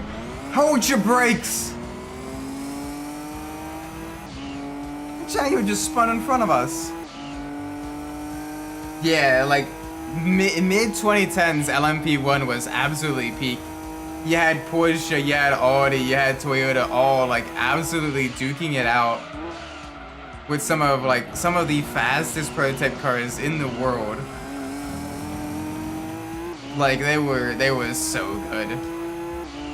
As much as I like the modern hypercar era and the sheer amount of manufacturers and privateers and everything that it brings, like the LMP1 era of the mid-2010s was just, I'm not gonna lie, it hit different. It hit well and it hit different. Like I like it quite a bit. Like holy moly. The racing was pretty solid. The cars were really good. The sheer speeds that they would take in those corners was just top notch.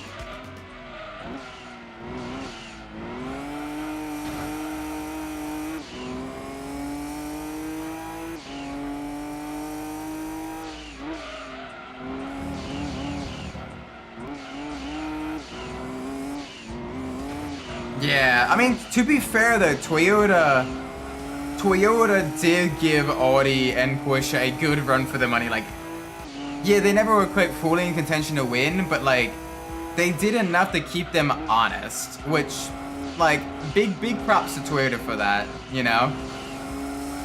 Big props to Toyota for keeping Audi and Porsche honest.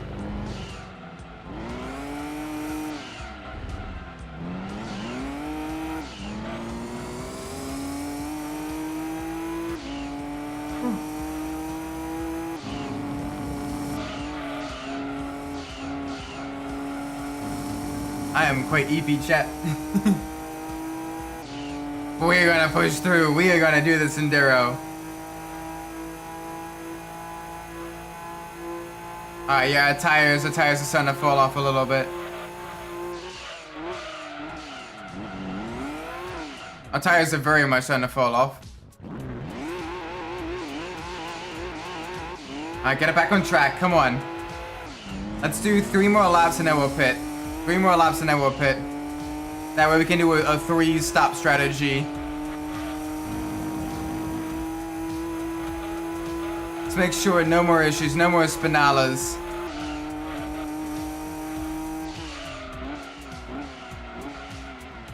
Had a lot of Balak in 2017. Yeah, like Toyota, like 1998 as well. Like Toyota were like right in contention for the win as well, and they had to retire the car because I believe a puncture or gearbox issues. But yeah, like that is absolutely rough. Like 24-hour racing can be absolutely heartbreaking IRL, and even in the sim racing as well, because you can push hard, you can go through that and everything. You can try to do everything right, and your race can still be ruined by someone else or something else outside of your control.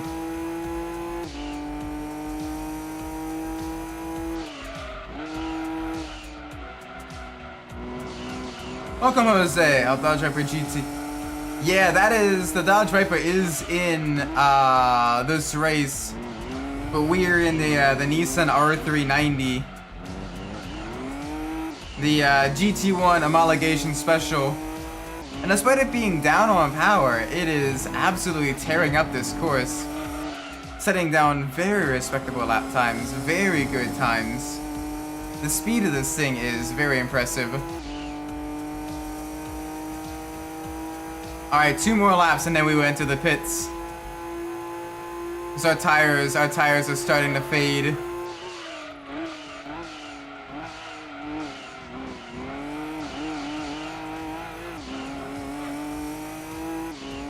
Oh my word.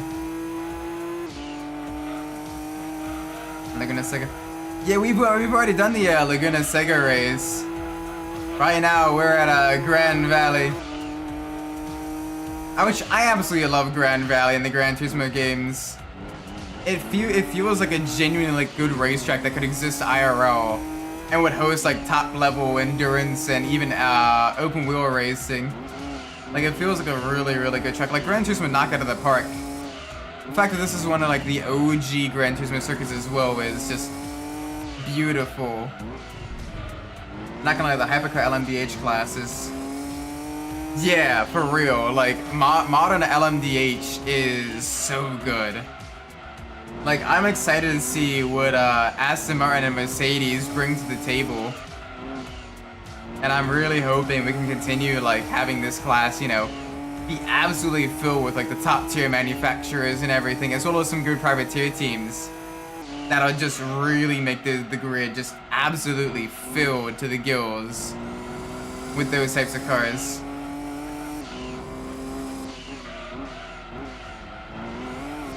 I think next year I'll start collecting that old Angry Birds Star Wars telepods. Ooh. What are the telepods? I'm not too familiar with the fact that they made like physical merchandise for that. What is it? What is it? I'm curious.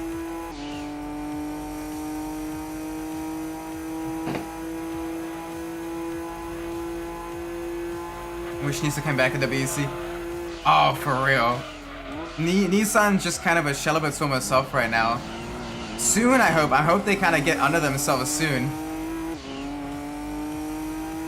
Because,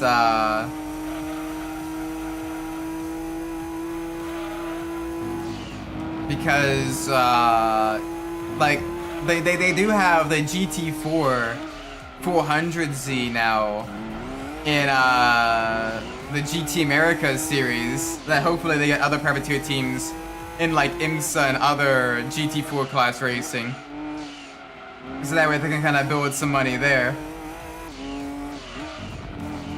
But yeah, I would love to see an LMDH from Nissan. They were the Angry Birds toys left. Oh, okay. Sweet. Yeah, that'd be kind of cool to end up collecting. Wonder how difficult it is to find them. So imagine some stuff, like, you probably have, like, it's probably a bit more on, like, the niche side. Probably may end up, like, super collectible to some.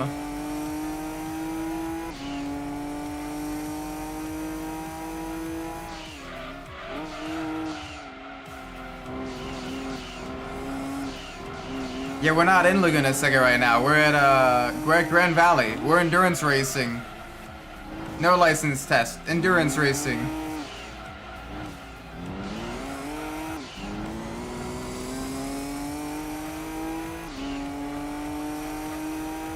I'm not gonna quit out after 30 minutes just to try doing license tests. Some of the characters are quite rare. The cheapest is Boba Fett for $65. That is ridiculous. That is a ridiculous amount of money for something like that. Holy cow. Star Wars, like old Star Wars stuff must just be a cash cow. The LMP1 they built, honestly, if they were done at the real drive. That could have been interesting. Nissan was in like the super hyper experimental phase then. And unfortunately just a lot of it just didn't work out. The Delta Wing, in collaboration with Panos.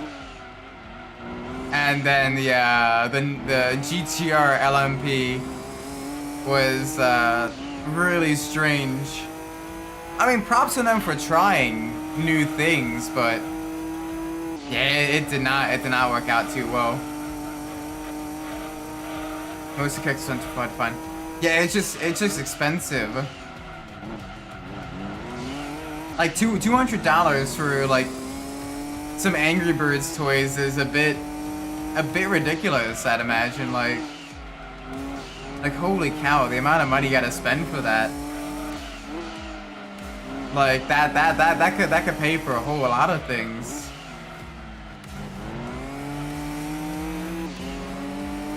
Especially for something that was probably like, you know, like $30 at the store when it was new. Like holy cow, no wonder people sometimes scalp up certain limited edition stuff. Like then they can wait a couple years and then sell them online when the nostalgia wave hits hard. Jeez. Look at the 9XA from Peugeot. It filled the... Yeah, they try to go with the full like undercar aero.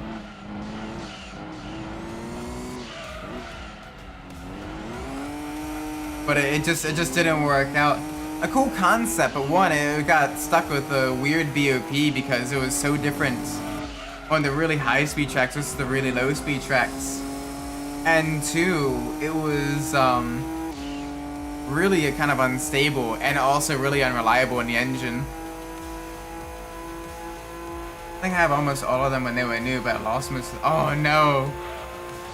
You gotta try to get them now, and you're paying basically like 2 to 20 times the price of them. Holy moly. Yeah, like it was one of those things where like it worked in theory, but just didn't quite work IRL in practice. Which is why no matter what you do, no matter how many simulations you do, field testing is still super valuable. Because you get a lot of data that the computers may make a mistake on, or you may not have considered.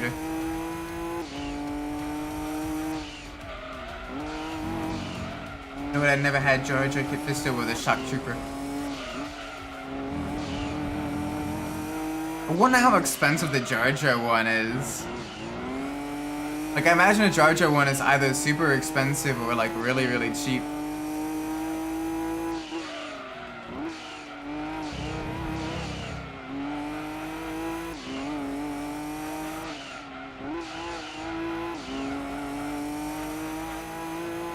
C3P either.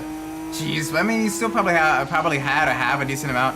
Might be worth kind of digging through like storage and everything, seeing what you do have. That way you don't end up double buying. Because I'd imagine double buying would be like one really, really bad for the wallet because you're just paying a lot of money for a collector's item that you already have.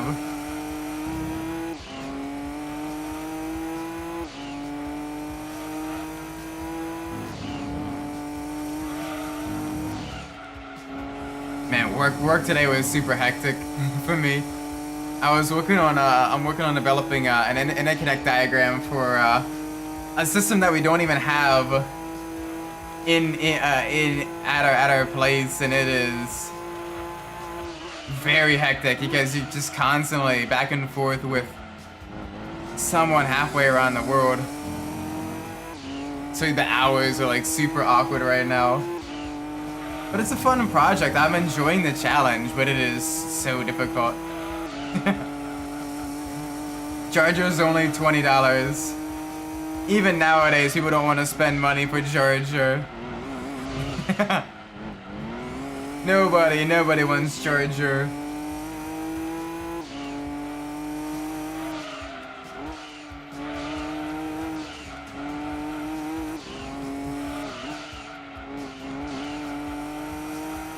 It does make you wonder though, because Lucas did dial back Jar Jar's role in 2 and 3.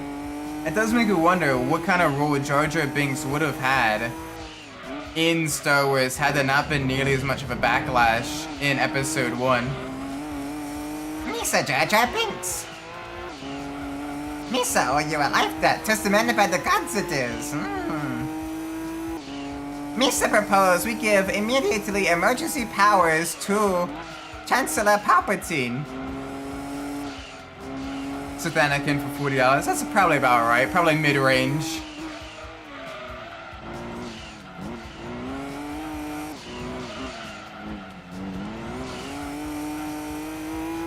Misa like racing cars. Misa Leg is asleep. Oh, why is Misa Leg asleep? Wake up, Leg.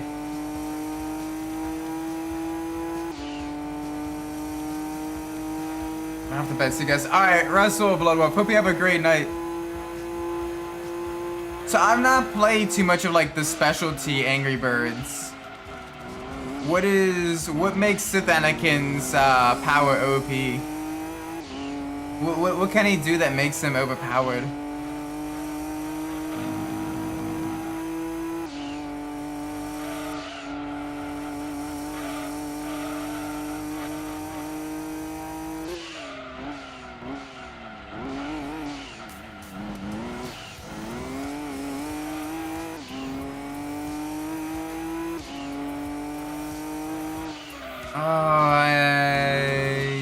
We are almost a third of the way done the race. Holy cow, this race is gonna go along though.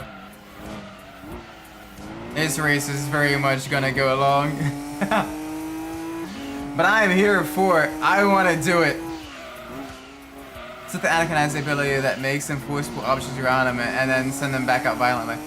Oh, so you can basically break stuff close by and then send them out like a projectile. Interesting.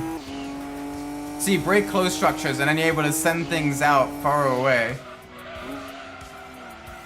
Very, very cool. Yeah, I see why that's OP. Anakin quite literally just becomes a twister.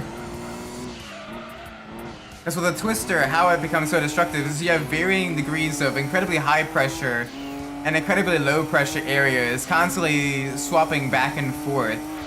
And what that does is it basically like oscillates the houses to the point where they just collapse. In addition to all of the projectiles inside and around the twister. Like it is... Twisters are deadly, man. They are scary.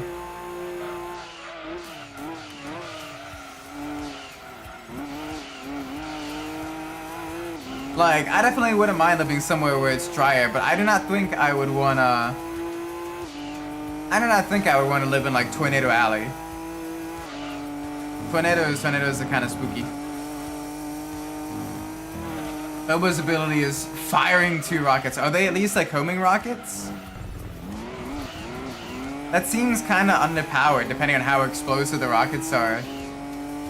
and how much damage they do.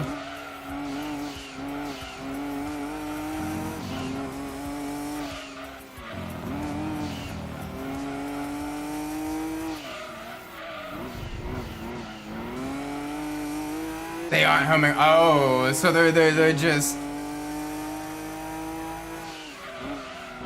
They just travel in a straight line, dummy rockets. Oh, that is a shame. Like, they could have at least made them homing rockets, like, you know, something. The fact that they're just straight line dummy rockets, unless they're like really powerful explosions, that seems really weak. That seems like super weak.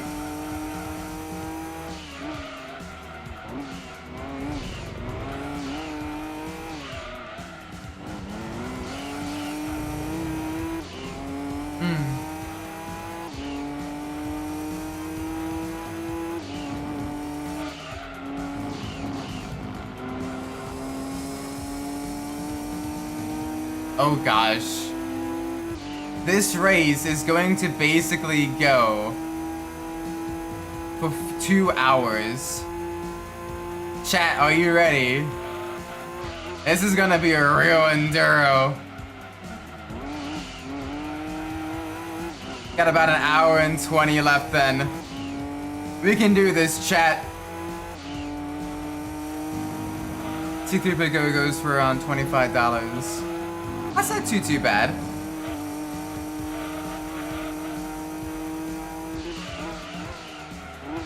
It does make me wonder though, what for like the characters that aren't normally featured in combat, like the droid, like C3PO, like R4, R2D2.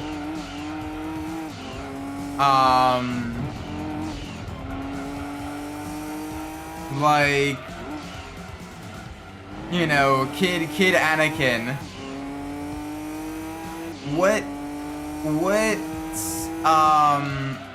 Like what how are they useful in game?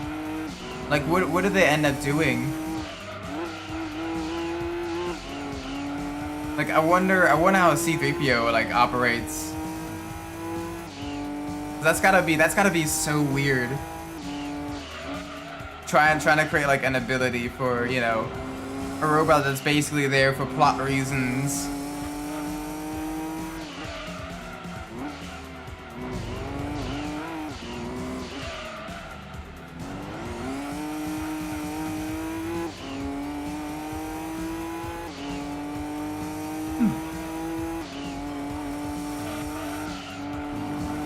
C3PO splits up into multiple parts, kind of like the blues.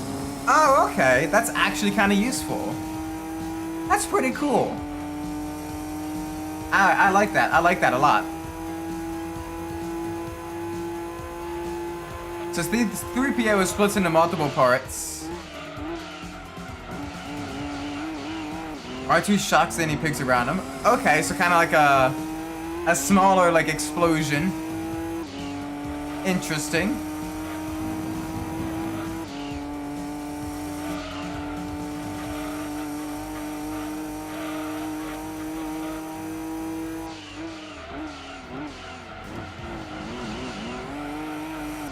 And then what does young Anakin do?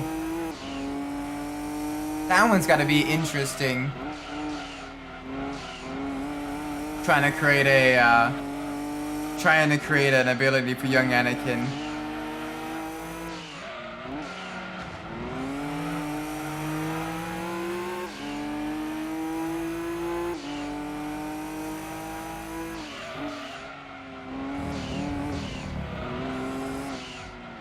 Oh gosh, the understeer. Right, gotta remember the tires. The tires are starting to die a little bit. After 7 laps, the tires start to lose the maximum grip. Pod Racer Anakin uses his Pod Racer, and when you target an object, his Pod Racer zooms that spot and causes an explosion. Ooh. So that one's almost like kind of a mixture of yellow bird and like the white bird then, the egg-laying bird. Interesting, interesting.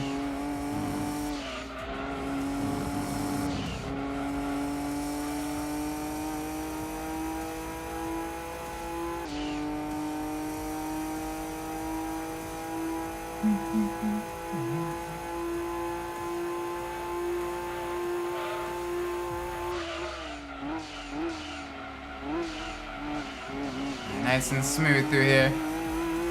I was really hoping the rest of the AI would put up more of a challenge. Like, we're an entire 100 horsepower and an entire like 300 horsepower below the max limit. So the fact that we're still like wiping the floor with them is a bit disappointing. But hey, that's the way the cookie crumbles sometimes, you know? You try to get something that's close to the level of performance and you're like, maybe. There's also a silver C3PO that splits into less but more powerful parts. Interesting. Okay, so you have one that's basically like almost shooting. I mean, that makes sense. That's a good balance, actually. You know, the gold C3PO will kind of like rain death on unprotected enemies over a wide area. And then like silver C3PO will kind of like be able to push through like your wooden blocks and even some of your stone stuff probably. And really be able to do some damage.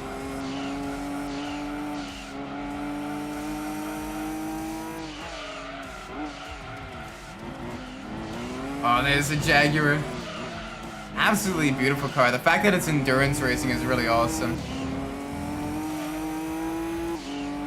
Wait, there's 3 versions of Luke in the in Angry Birds Star Wars 2, or only in the first one. I imagine probably what? Farm Boy Luke, Dagobah Luke, where he's training with Yoda. Or Pilot Luke from either Episode 4 or Episode 5. Pilot Luke, okay. Pilot Luke, Endor Luke, and Jedi Luke. The black outfit Jedi Luke. Wow, they literally just made it scale linearly. Pilot's once, Dagobah's, Endor is twice. And then Jedi is 3 times. That's kinda silly. You have leveled up your Jedi abilities. You can swing your lightsaber one more time. Like damn, they really went the fighter route in D&D. Congrats, you can level up. You get one more attack. Oh, you're a bit upset about the wizards getting the ability to quite literally create a 30-foot death sphere? It's alright. You can attack another time per turn. do that 1d8 plus strength or dexterity modifier damage.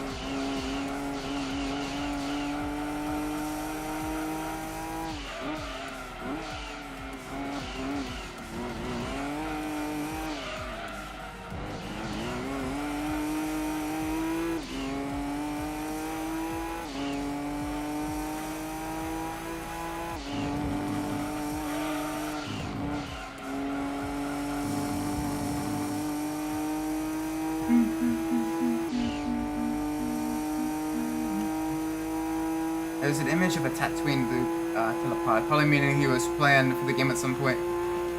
Oh, that's a shame.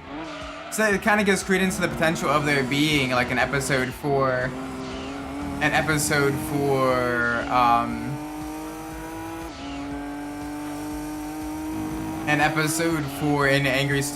Birds Star Wars 2. I think that would have been kind of cool, going back through like a reimagined version of like the original trilogy with like the better levels and like with more characters and all that stuff. Like that would be pretty awesome. A shame like so much of that had to be cut down or canceled. It's always a shame when games end up so much less due to either crunch time or lack of post-launch support or whatever. Because it always leaves you wondering like, well, what if?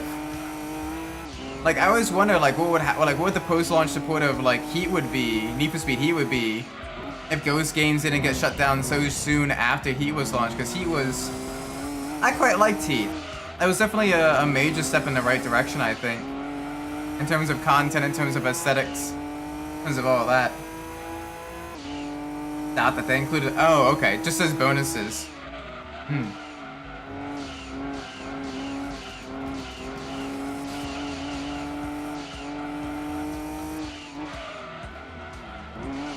I think they chose Pilot Luke to make a Death Star, Trencher, and Teleporter. Makes sense, because Death Star is iconic, and Pilot Luke is also iconic.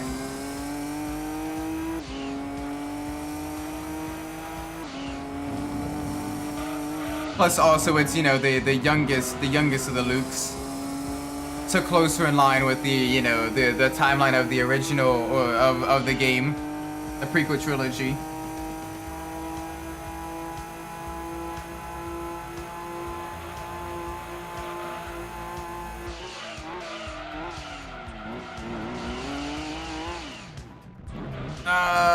That's not good. Come on. Lost a little bit of time there. We gotta push. Also, 2 versions of Han Solo. Not sure what versions they could be. I guess maybe Episode 4 Han Solo, and then Endor Han Solo, maybe? Either Endor Han Solo or Hoth Han Solo, probably. Standard and Carbonite. Standard or Carbonite, that's hilarious. The Carbonite version. I like it when games have joke characters like that. Should win the 60 lap race? Oh, easily. Like, we've already lapped the field. As long as either the game doesn't crash or I don't like completely fall asleep, because I'm like super tired. I'm running on like 3 hours of sleep, which isn't a lot, I know, and is definitely not good for me. But yeah. Done with the tires? Oh, don't worry, we'll be fine. We're gonna be pitting every 15 laps. That is what the tires will last for. And we should be perfectly fine. That one basically has the same power as Iceberg. Oh, instead he turns everything into Carbonite. Interesting. So it becomes super brittle and very easy for other birds and everything to smash. It works great when combined with the Jedi Younglings.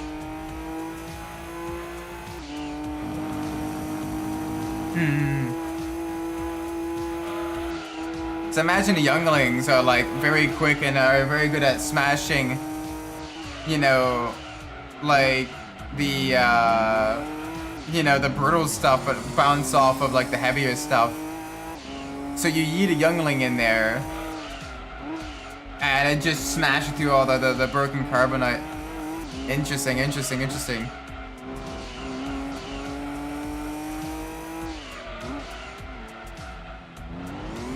Because Younglings are just the blues more powerful. They probably have a little bit like extra speed and everything like that.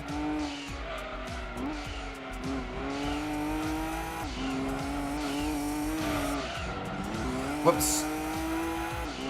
Ignore that. Ignore that. just a little love tap on the wall. It's all good.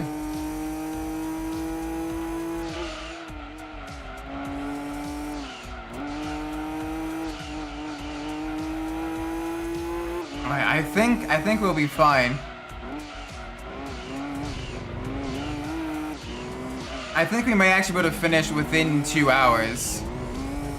But it is going to be very close.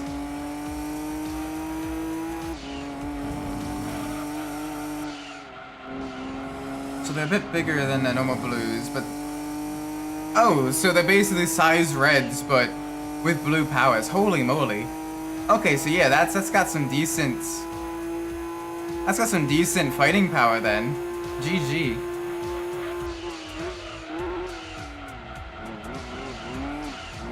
I like how the Younglings are more powerful than either of the C-3POs.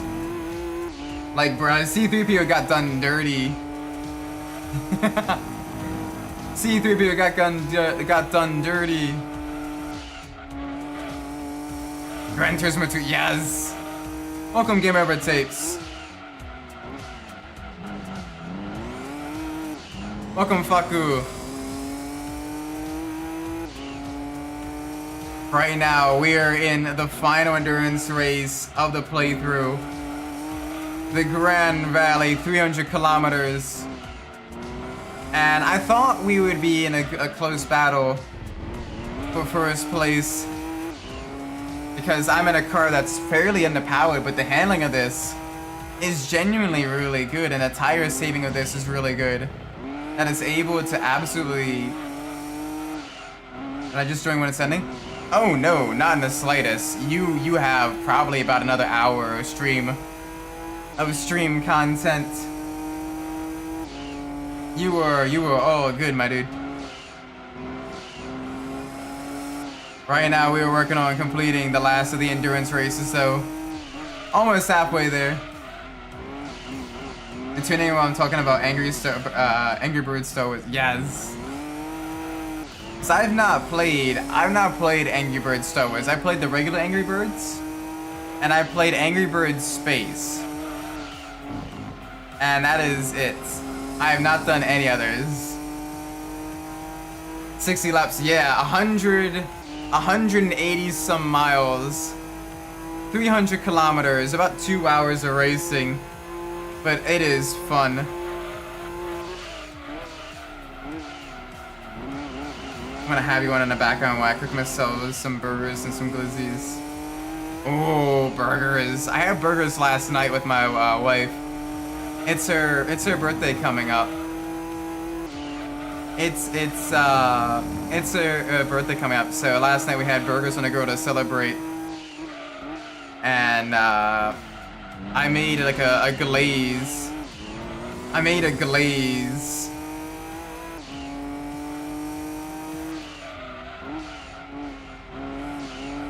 For the burgers, and grilled them with that. A little bit of it was so good. My what again? Oh yeah, I am in my late 20s. I am married. Like, I am fully fledged adult. I just like streaming because it's fun gushing about my favorite older games and everything. Hey, we have a van in chat as well. Welcome, Zaid. Hope you're doing well. Yes, we're in old Gran Turismo doing the endurance races. The final one as well. Absolutely fantastic. I know, it's been a lot of fun. And then Sunday, we're going out to watch a movie. We're gonna be watching that new DreamWorks movie that came out, the robot one. We're gonna be watching that, so I'm excited for that because she's excited for that. So hopefully it goes well. Hopefully it's a good movie. She says it's gonna be a good movie, so I trust her on that. But yeah, no, I haven't even played Seasons. For most of my life, like my phone was kind of a bit more on the underpowered side. And also, like, if I wanted to play games, I usually played like console games and stuff. So I never really got into like the mobile gaming as much.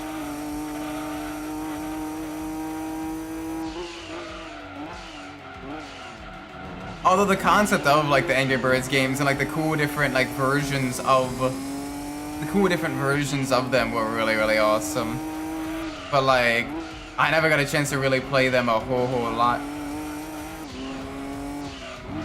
The Grizzlies won tonight. Nice. Hey, at least with that, you know, you're getting some good basketball games. Had a triple-double. Nice. Also, I realized something. I know what the Yankees need to do to win the World Series next year. I know what the Yankees need to do. It is foolproof, alright? 26 points, 10 rebounds, 14 assists. Damn! GG, man. That is awesome. But what the Yankees need to do to win the World Series, they need to collab with a VTuber group, alright? Like the Dodgers this year, they were the only group to collab with Hololive, alright? They had a drone light show during like one of the anime conventions. And then they literally had Gura and Pekora and one of the other girls singing songs during like the 7th inning stretch and all that stuff.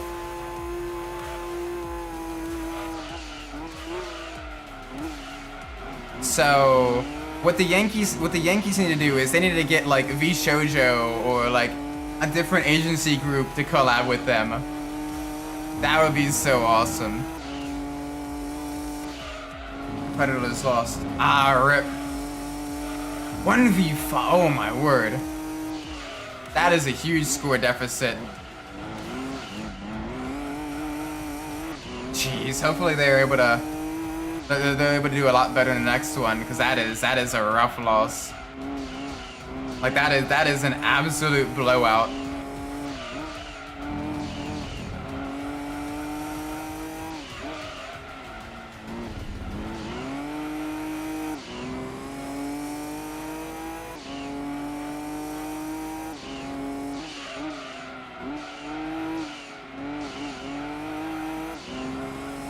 Alright, come on. Nice and smooth through the twisties. We are over halfway there, chat. And it's just now crossing over into the 1 hour mark. We should be able to finish this before the 2 hour mark. We should pit this lap though. The street tires wear out really quickly. Which is true in real life, believe it or not. In a racing scenario, the street tires are groove tires because you have less contact patch with the road. The spots that do get into contact with the road, they heat up more. And when they heat up more, the rubber gets softer, the rubber, begins to break down, you begin to get the blistering, the marbling, and all that stuff. And then, you end up with less grip and your tires just get absolutely cooked. Whereas the racing slicks, because you have a much larger contact patch with the ground, you have a much greater heat transfer back into the road. In addition, you have more space for that heat to be spread evenly across the full width of the tire. And that allows for a better heat distribution. That also means that racing slicks also require a lot more heat to be put into them for them to reach their optimum temperature. Because tires are like cheese, alright? If they're too cold, they're like the cheese that you put in your freezer to prevent it from growing moldy and stuff like that. You take it out, it's all rock hard. You can't spread it on anything, you can't do anything with it, you can't even bite into it, right? So then, you put it in the oven, you bake it a little bit, it gets all nice and soft and gooey. It's stretchy, it's sticky. It sticks to where you put it on and all that stuff, right? That is your tires at your optimum temperature, right? But then you begin leaving it in the oven too long, or you put the temperature up too high, and then the cheese starts to burn again. The cheese starts getting a little bit crispy, a little bit crunchy. And personally, while in culinary, I do like my cheese a little bit on the crispy side when I do put it on baked stuff. It's less sticky. It is a bit harder. It's not as malleable as the softer cooked cheese. And so it has less grip. So tires are like cheese. You want it at the optimum temperature, so it's that nice and gooey, kind of stringy, kind of grippiness, not overcooked and burnt, but not undercooked and frozen. I'm gonna get some sleep now. Alright, rest well, Ford Shelby GT. Hope you have a great night. Good analogy on the racing tires. Thank you. That is how, believe it or not, that is how I usually explain tires two friends trying to get them into motorsport for the first time, with them wondering why they, you know, they're changing tires so much during the race and everything. I'm gonna go Duolingo real quick, B.O.B. Good luck, man. Good luck learning the languages. Remember, learn Spanish so you can be like Shadow the Hedgehog.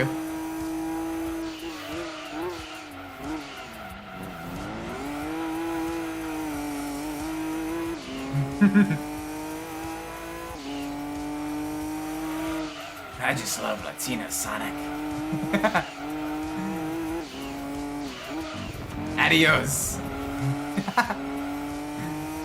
Oh gosh, the Shadow the Hedgehog memes are hilarious. Like, bruh, how did that even begin? Of the Shadow the Hedgehog liking Latinas.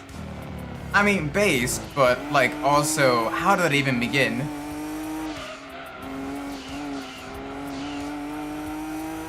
That is hilarious, though. Same with the Game Freak leaks as well. Some of the character design concepts for like the Gen 5 gym leaders.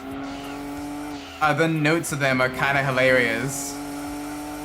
Like literally the notes, the translated notes for like the character description for Skyla is basically sexy pilot girl, and you're like, I mean, on one hand you're not wrong, on the other hand, that is a very wild way to describe her.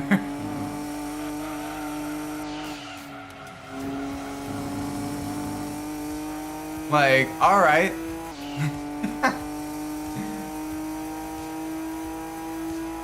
You're not wrong, but damn.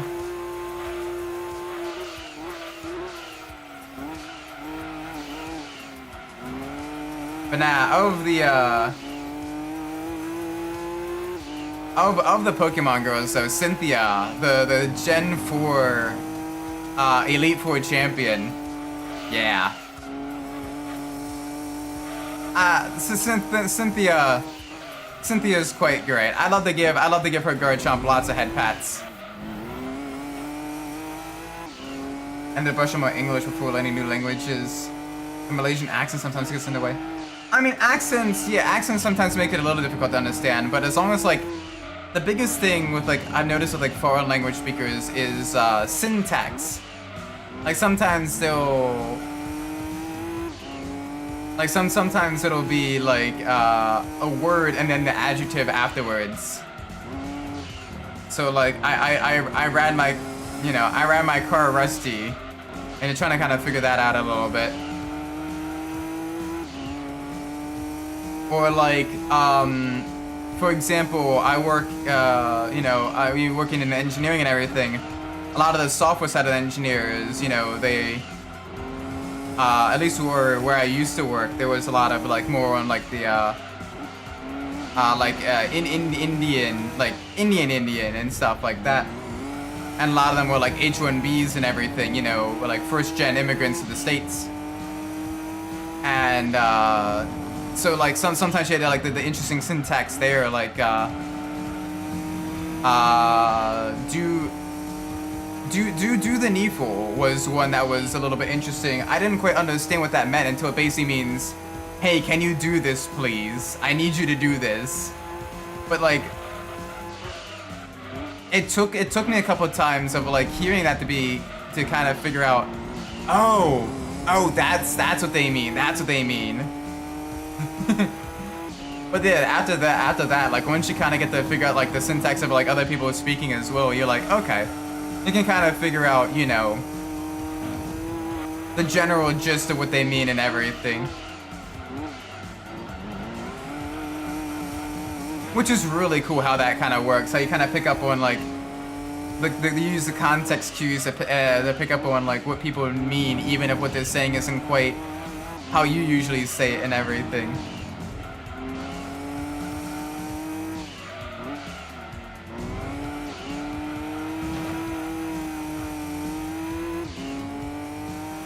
It's really cool how like the languages work as well. Because even in the United States, like different regions, we have like different like slang terms and like different ways of speaking and everything. And that makes, I imagine that makes it quite difficult for a non-native English speaker as well, coming stateside, you know, getting used to, like, not only that region, but like if you go to a different region, then getting used to how that region speaks as well. Getting used to the different accents of those regions. Like, I know with the Baltimore accent, you kind of cut off like the last syllable of certain words, like Aaron, earned, and iron, earn. Like the Baltimore accent is earn, and earn. Like it becomes kind of a little bit of like what did he say? Or like I have to like conscientiously enunciate Baltimore, because like, you know, the regular accent it's Baltimore. Like you cut off, you either cut off like the T, or you cut off the I in Baltimore, and it so people there are like, well, it's how you know someone's kind of from the area versus not from the area as well. Is how like the accent. You count me out on that one. Oh, I know, it's rough. I apologize. English is basically an open source language where it's like, ooh, I like this word in this language. It is now part of the English lexicon now. Big props are to those that are learning it. Like, I have a lot of respect for that. It takes a lot of effort.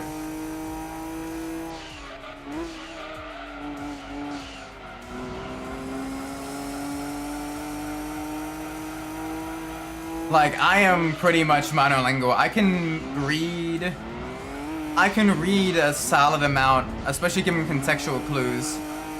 I can read a solid amount of Spanish, but like I couldn't speak it, and like if people was speaking it, like they need to speak like really slow and over enunciate their words in order for me to understand Spanish. And even then, I'm kind of like, right. I understood kind of like half of that.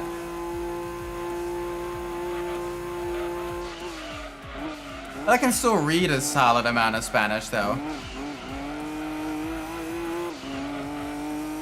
which is really cool.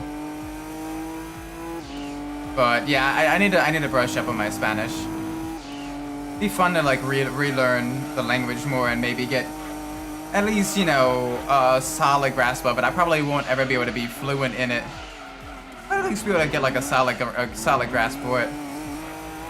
Maryland's got a fairly solid Latino population, so you know it would make sense as well to learn it.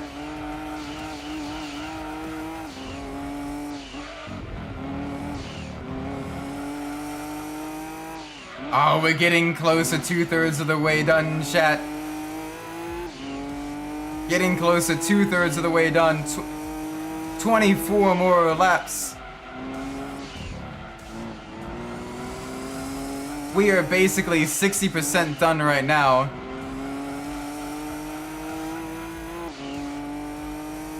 And we are just pushing through. Actually, we're making great time. Like we're in a rhythm now. Like we're not spinning, we're not having any issues. Like the car is just really responsive.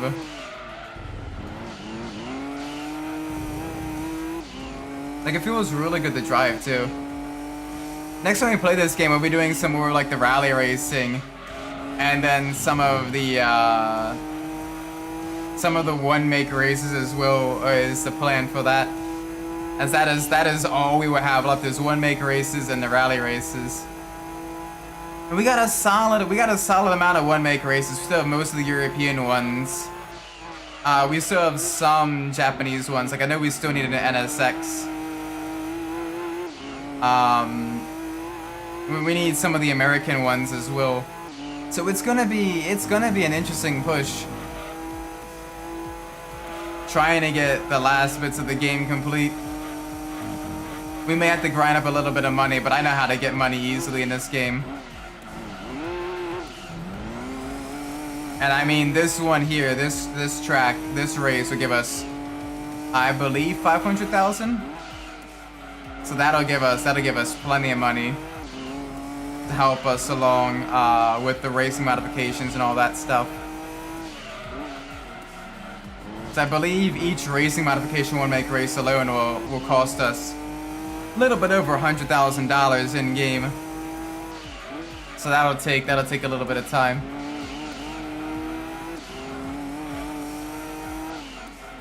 But I don't think there's too many in the European side of things. And we did most of the Japanese ones. So we'll have to see. Like, we're close to about 80% done.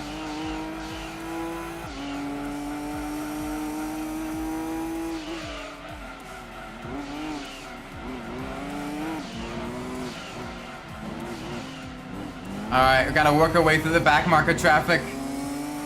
Work our way through the back market traffic.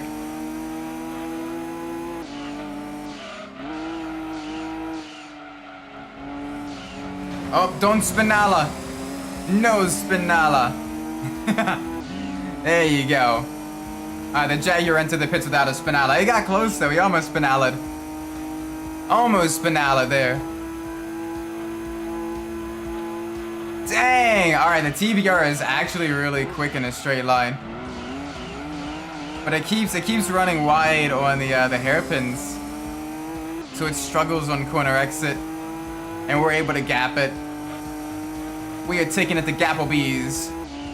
2-for-1 deal.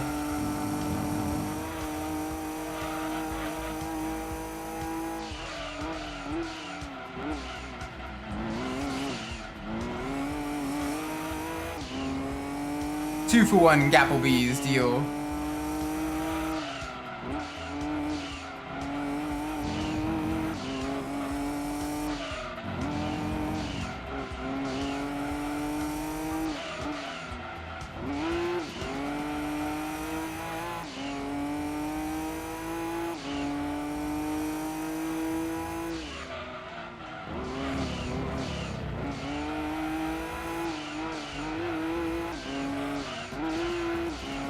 Alright, come on.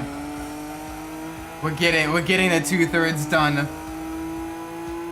Gosh, this track is even in the PS1 era. Even in the PS1 era, it is genuinely beautiful. Like driving around and everything. Like you have the mountains, you got the blue, you got the bridge, you got all the cool tunnels.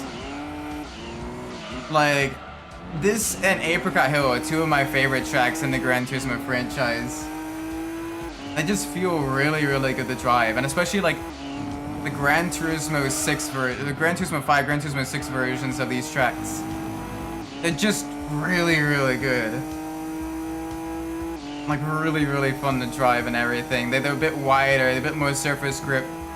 You get the better graphics, the more things going on around them and everything.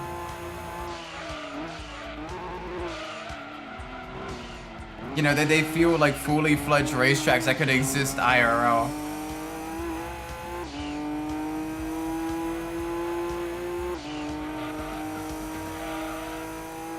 Which is really, really cool. Damn shame that Gran Turismo 7 replaced Grand Valley with whatever, the road course. So I'm not the biggest fan of that. They narrowed it too much for it to be, you know, worthwhile to race, like the high-end cars on it and everything. But it's so long that a lap in like a street car just takes forever. Yes, Apricot Hill is my personal. Apricot Hill and Grand Valley Speedway are two of my favorite racetracks in the Gran Turismo franchise. What about you? What are some of your favorite racetracks in the GT franchise? Either the old ones or the modern ones?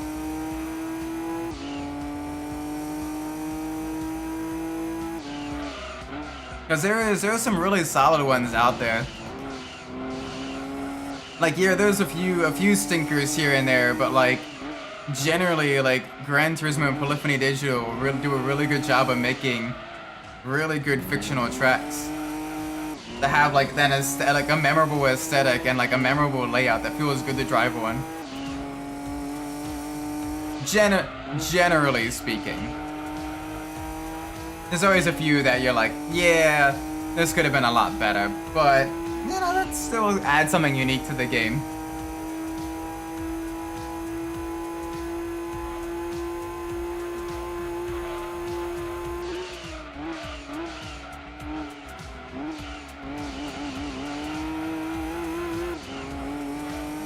For the modern tracks, I really like Dragon Trail Seaside and the Lago Maggiore. Lago, I don't know how to pronounce it, but Lago Maggiore. That one is really, really good. That one I feel is basically what kind of replaces Grand Valley in the modern games as like the premier like sports car prototype and even open wheel racing circuit. It just feels really good to drive. GT2 through 6 is Apricot Hill, GT7 Grand Valley South. Really? You like the new Grand Valley? I'm personally not the biggest fan of it, but I can understand why people like it. Like, to its credit, it is a genuinely beautiful track. Like, the new scenery and everything looks really, really cool. And it does make for a good, like, cruise lobbies and all that stuff. It's just a shame that it had to come at the expense of, like, the OG Grand Valley Speedway.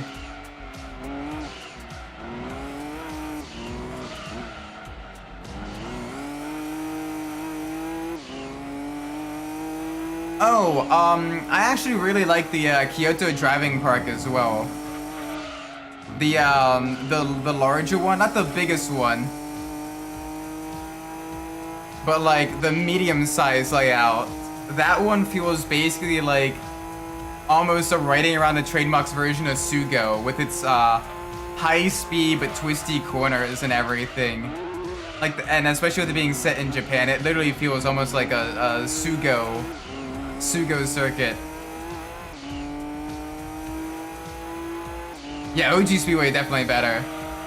But the south layout in GT7 is pretty nice. That's true. A little bit shorter, definitely better for like your like your hot hatches and like your kind of 300-ish horsepower sports cars, right around that performance level. Feels really, really good there.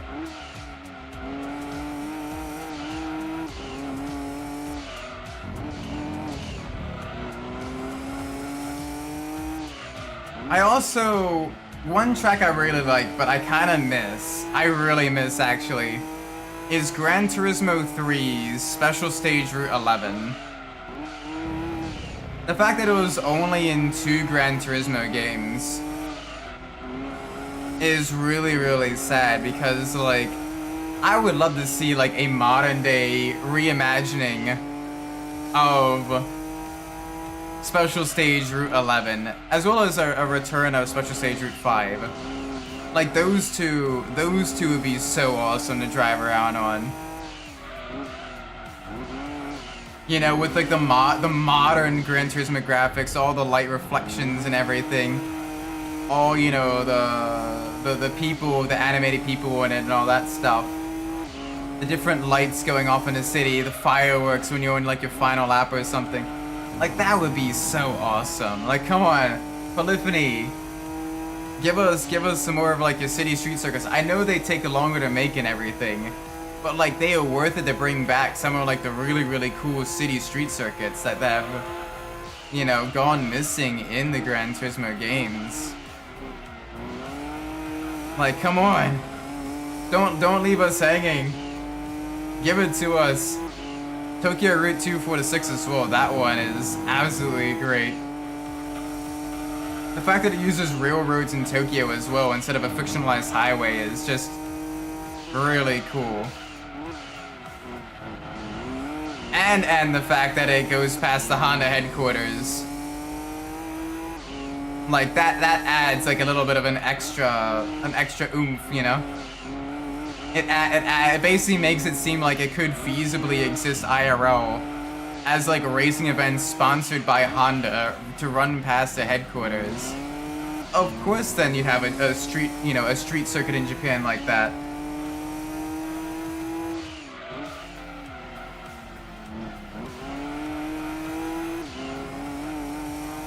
That and Tokyo Route 246 is genuinely beautiful.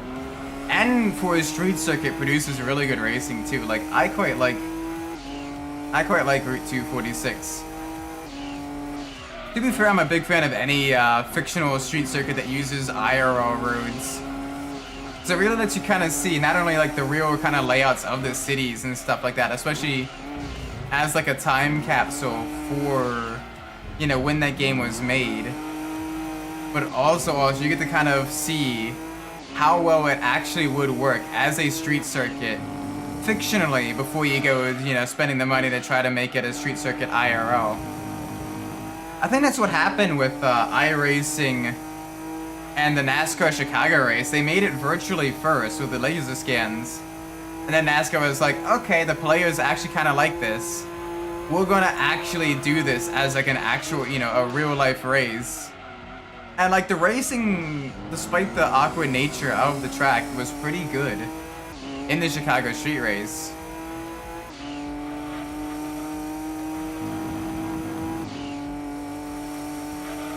And now I am yapping a little too much, I apologize. But like, I don't know, like I really like seeing like the different fictional circuit designs, seeing what goes into them, and honestly for a lot of fictional circuits, especially the more down-to-earth ones, I'd love to see them made into real-life tracks. Like, if I became a multi-billionaire, like, I would see if I couldn't, like, license, like, Apricot Hill and Grand Valley, and maybe even Lago Maggiore, or at least the layout of that, to make real-life racing tracks to host, you know, sports car and open wheel and touring car racing and that type of stuff. Like that would be super cool.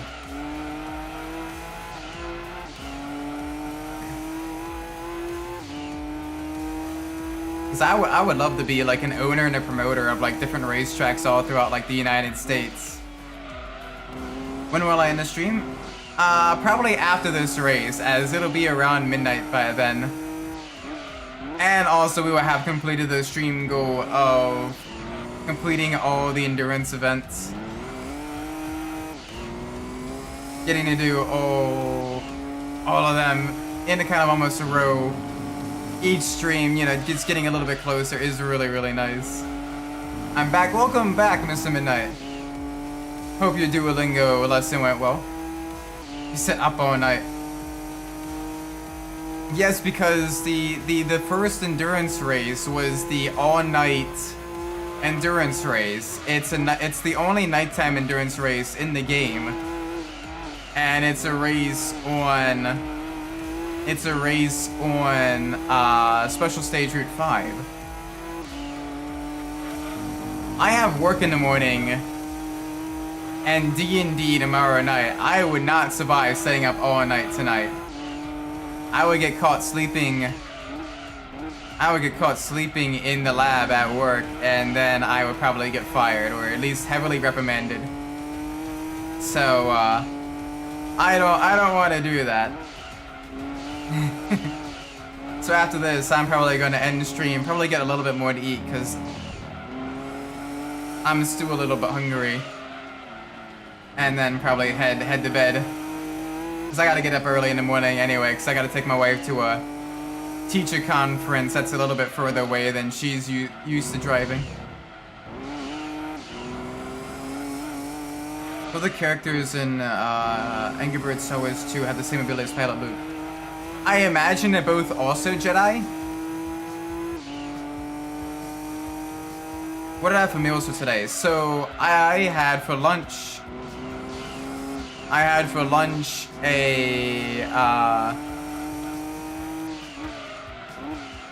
a chicken sandwich with pepper jack cheese, jalapenos, onions, and tomato on it. And then for dinner, I had meatloaf and mashed potatoes. The other two that have Luke's ability are Qui-Gon Jinn. Makes sense. You know, he didn't have like a super massive,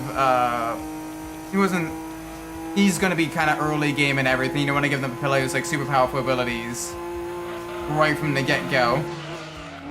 And then Anakin episode 2, which makes sense as he is a Padawan. And is still kind of learning the ways of the Force.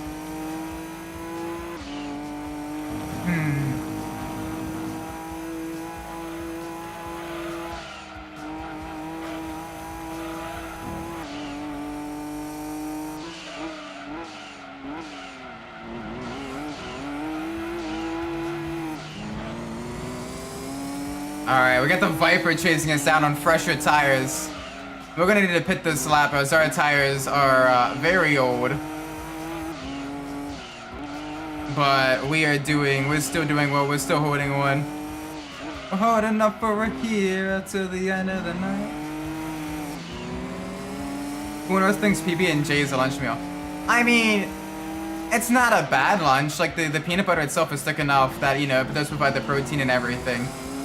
And usually you have peanut butter and jelly with like other like sides, like, you know, vegetables, like baby carrots or whatever.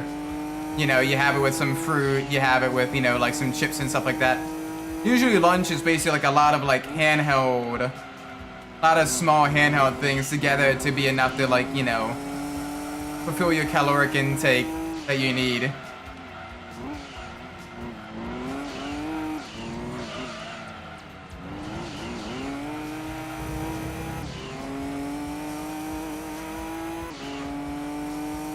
Whereas dinner in the States is a lot larger. Like I had meatloaf and mashed potatoes, and those were really tasty. But I am a little bit hungry, so I may snack on some fruit before bedtime. I might have myself some fruit before I head to bed.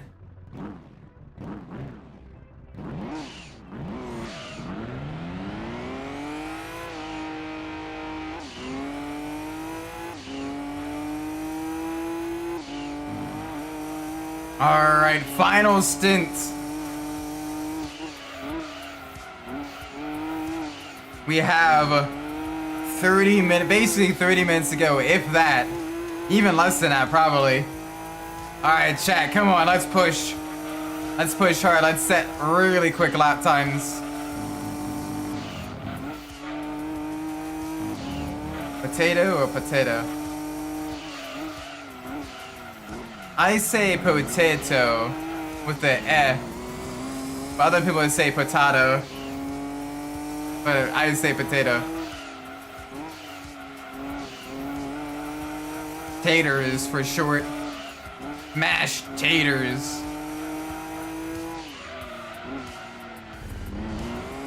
Mashed potato.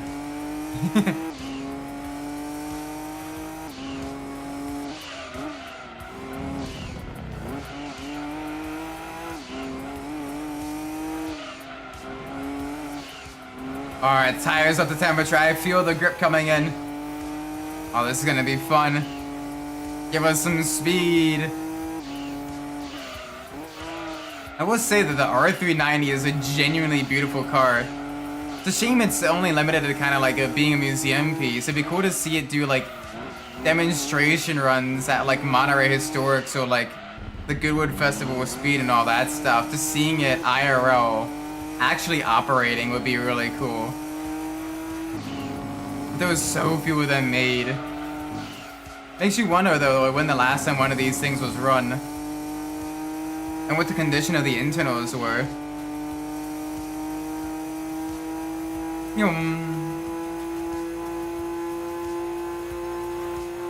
The top speed also isn't all that great.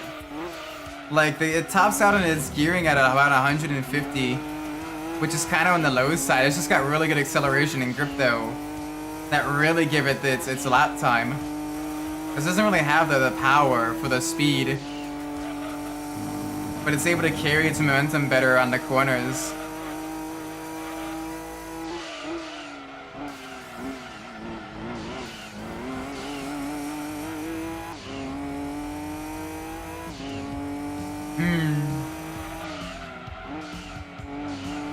I like seeing the rubbered in parts of the track.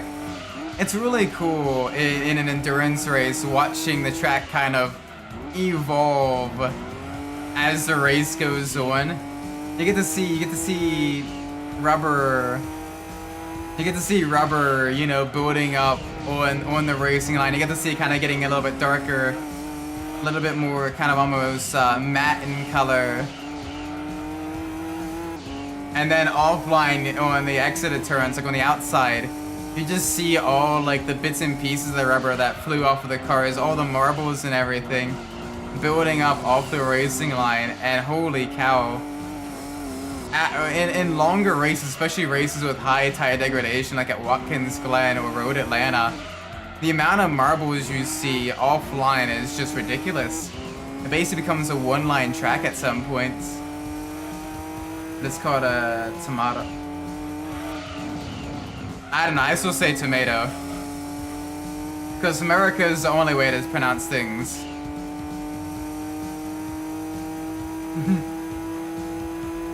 Nah, you can pronounce it whatever you want, as long as people understand it.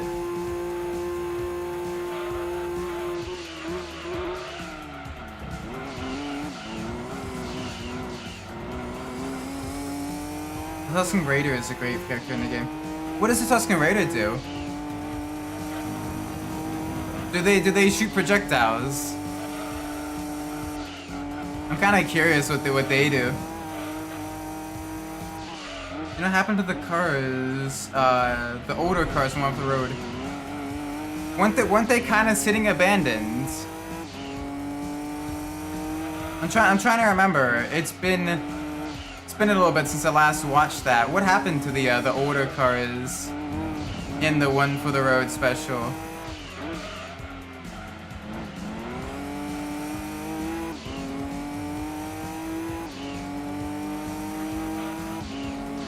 It has the ability to shoot anything, anyone in level. Holy moly.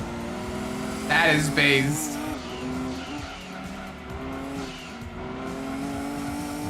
And Obi-Wan, this is their aim. Too precise to be a sand person. No, these blaster marks were created by only Imperial Stormtroopers. Right. Yeah, the launcher without wheels, but they put on wheels. Honestly, it'd be kind of cool to see the guys find a way to take those cars home with them and have them kind of almost as like museum pieces in the garage or something. Honestly, those cars would be really cool to have in like a British automotive museum alongside like the Toyota Hilux and like a few of the other like specialty cars from the show. Just in like its own special like Top Gear / Grand Tour era. Like that would be genuinely really cool.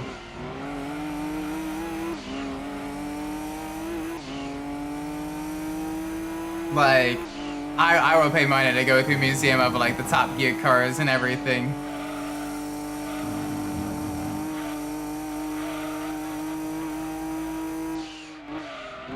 May the mark isn't used for menu kit. Yeah, but like this sentimental. Like at least have it as like a showpiece or something like that, or like at least take it and like maybe like donate it to a museum. You know? Cause well, like yeah, he had the memories in the car and he has no use for it. Like I imagine like people we like, you know, years from now being able to see like the legacy that those men left on, you know, a lot of automotive enthusiasts. Just that would be so cool. Especially now that it's actually like over for them, you know, with regards to like, you know, the automotive showings together. Cars are meant to be kept in a museum if gone for wars.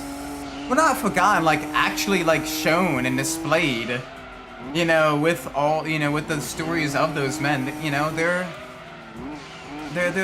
getting older, you know, and soon they may not be able to tell. They may not be able to tell those stories. So to have a place dedicated to telling those stories, where you can go, you can see the vehicles that those men drove and everything. Like, that would be really, really cool. Tuscans are super good for collecting collectibles. Yeah, because then you don't have to waste the bird on the completely out of the way areas. I'm back. Welcome, Faku. Hope you're doing well.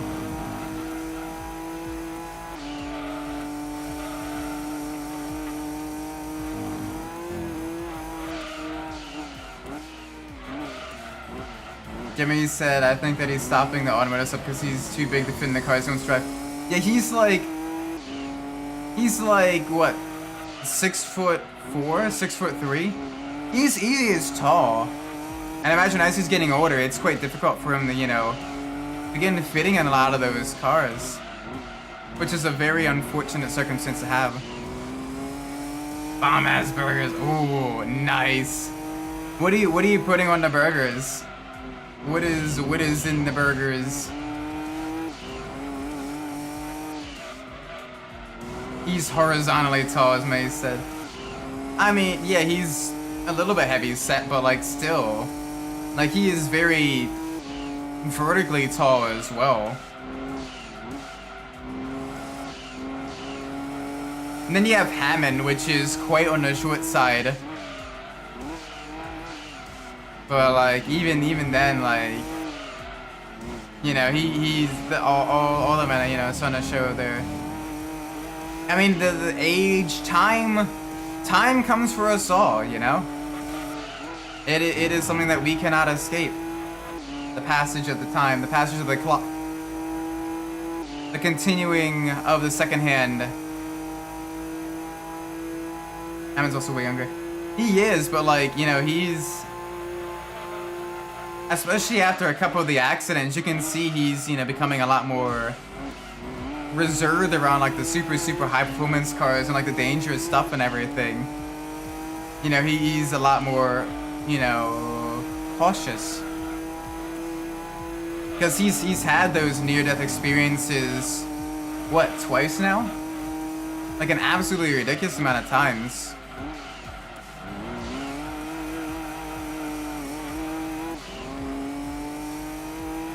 So it'd be really cool to see.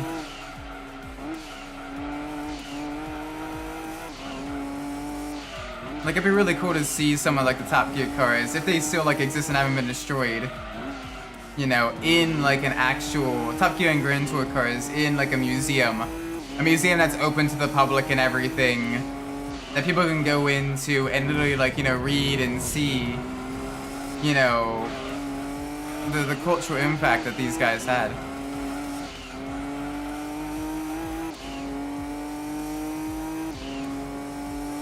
I would literally make a trip to the UK for a Top Gear museum. Top Gear, like a Clarkson, Hammond and May museum. I would do it.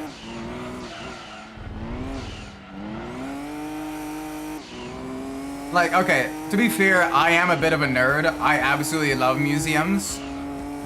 Like, literally, on my wife and I's honeymoon, two of the places I wanted to go to were museums. One of them was the Motor Racing Research Center and Museum in Watkins Glen, New York. And the other one was the Corning Museum of Glass in Corning, New York. And you might be wondering, oh wait a second, how is glass? How do you make a museum about glass? Well, what you do is you have one section of artwork that details like the most modern art made of glass sculptures and other like stained glass, like modern stained glass artwork. You have a historical section showcasing the tools of like the old-timey glass blowers, the different techniques used to color glass and everything. You do live demonstrations of modern glass blowing techniques. You have your science and technology showcase showing your PVC tipped, your PVC dotted glass for use in better insulation for, you know, skyscrapers, so they don't have to run their AC as hard in warmer climates. You have your experimental solar power glass and everything, you know, with, you know, UV lights on them, showcasing, you know, what kind of power they generate and everything.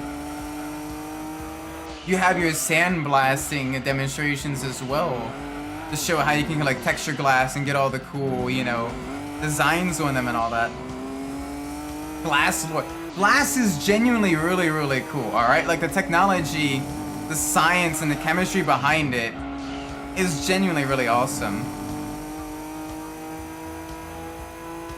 Me wanting just one more Grand Tour episode is like the UK wanting just one more colony. Can never have enough. Unfortunately, you know, that was the last one.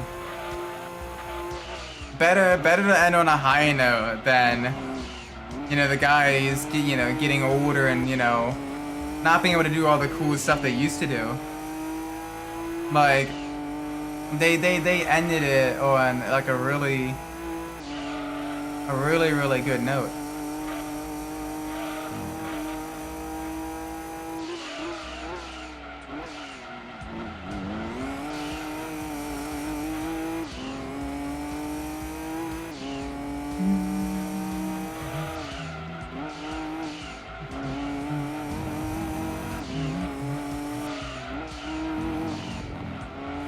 Yeah, it ended really, really well. Like, the sign-offs, the music, the shots of the men going their own separate ways and everything. I think it's still better to end it when they were still in a place to be apart from driving at 10 miles an hour. I mean, they were still doing some pretty cool stuff, you know, here. But yeah, it was a bit more of like a slower, more subdued ending. But I mean, it kind of thematically makes sense though. Like they weren't rushing to the landmark that they went to for the first special.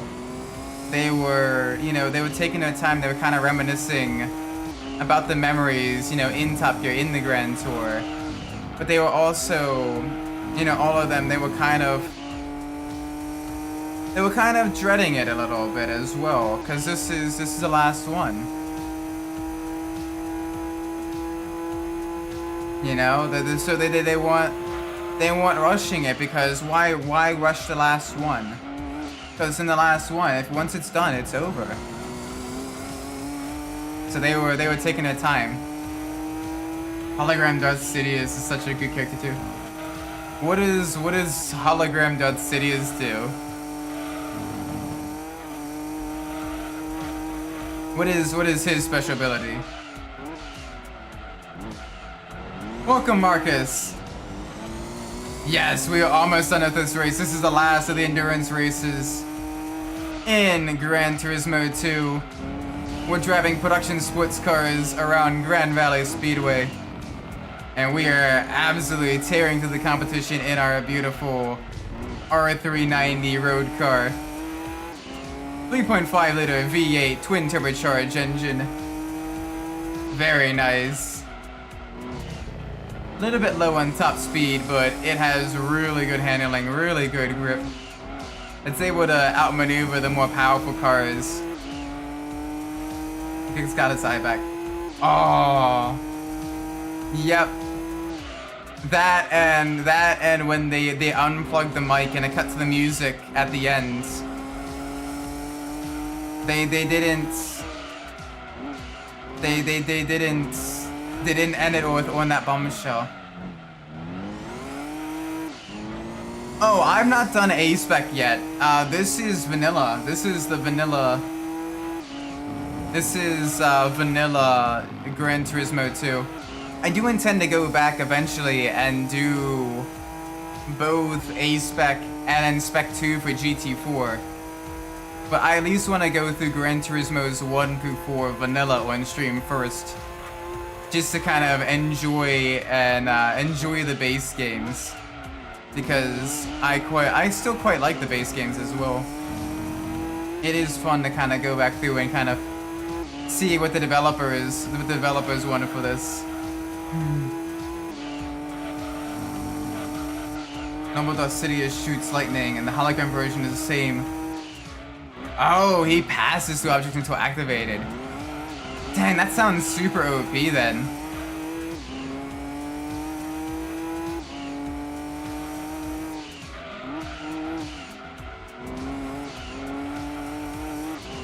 But I imagine he's probably like super expensive or super difficult to get.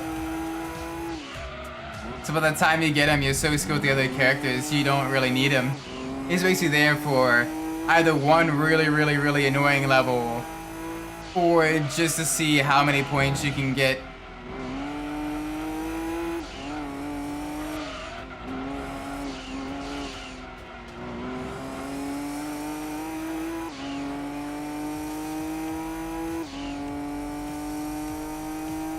Yeah, he's quite expensive. Yeah, I kind of imagined. That is basically an end game character. You know, one of the characters where it's basically used for either cleaning up that last 100% needed, or it's, you know, for just fooling around once you've beaten the game. As basically, hey, congrats, you've beaten the game. Here's something to mess around with, you know, for a little bit of that extra replay value once you're done.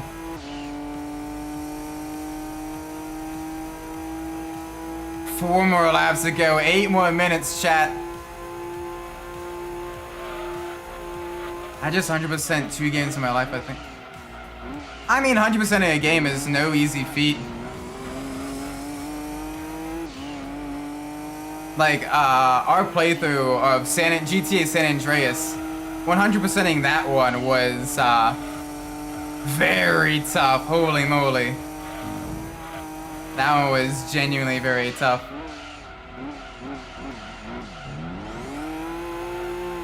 The Energy 800 challenge was painful. But that was still really fun. Watch Dogs from GTA 5. Yes, GTA 5 took forever to 100%. Just helped me get 3 stars on a level. Yeah, so he's basically for that, like, end game, getting that last lousy point.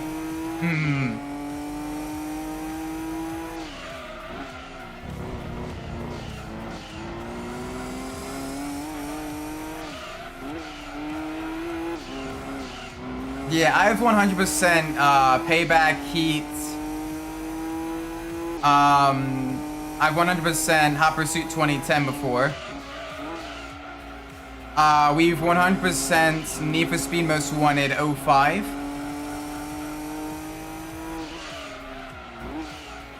We have 100% Hot Wheels Velocity X, Hot Wheels World Race. And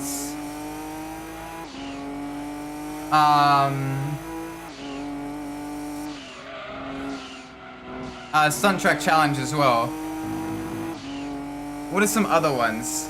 Oh yeah, Gran Turismo 3 and 4 as well. Holy moly, 4 was quite difficult to 100%. I do dread trying to go for 100%ing. I do dread trying to go for 100%ing GT4 on stream. Because that is going to be very difficult. You're going to watch me lose my sanity with Mission 34. I've 100% Meta Club 4 times. Nice.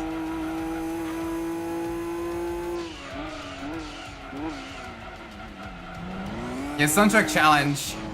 Soundtrack Challenge is really good. You got a good mix of like your racing and your cool, like your fun, like obstacle course challenges. And you gotta remember to get them flames. Get some flames, everybody. Oh, why did I ever decide to do a hot sauce challenge with that? I will never know. That, I like spicy food, but that broke me. For some reason I can't run GT1 in 60 frames per second despite it being a 30 FPS this game. Yeah, it may be just how the game is coded. Maybe it's locked to 30 FPS? I'm not sure. That or maybe it's there's something else like maxing out your CPU or GPU. I can't imagine, but some emulators are very chunky when it comes to running on hardware. I gotta play the Prestige mode of 2015. Ooh, Prestige mode. Prestige mode would be interesting.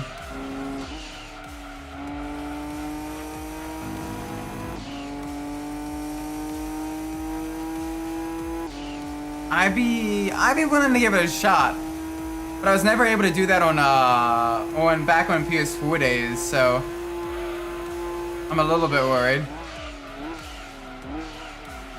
Welcome, Pendering. This one in GT1, GT2 frame rate.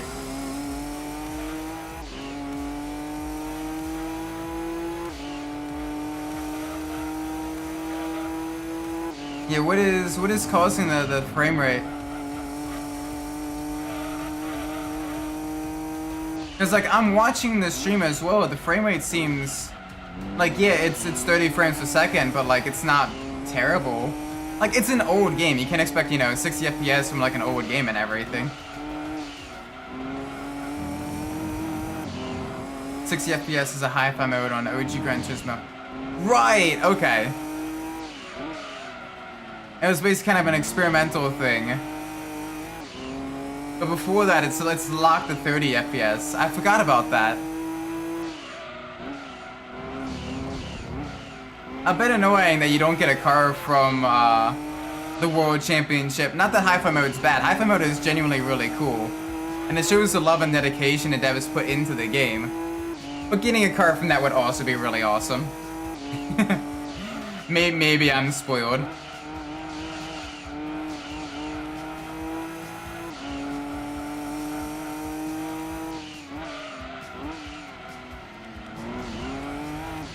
Yeah, you get a small selection of tracks and the 2-lap time trial.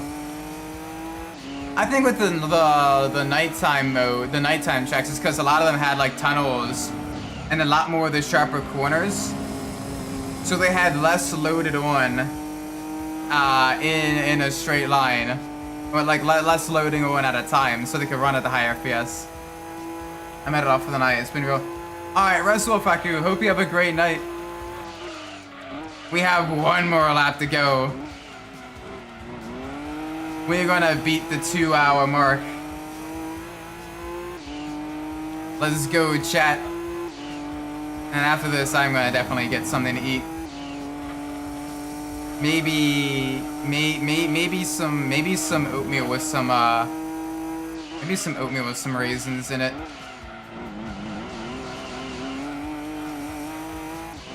I would also limit it to scenery assets. Okay. One more, I'm saying, yes! Come on, we'll finish this. Halfway through the lap already. We're almost halfway through the lap.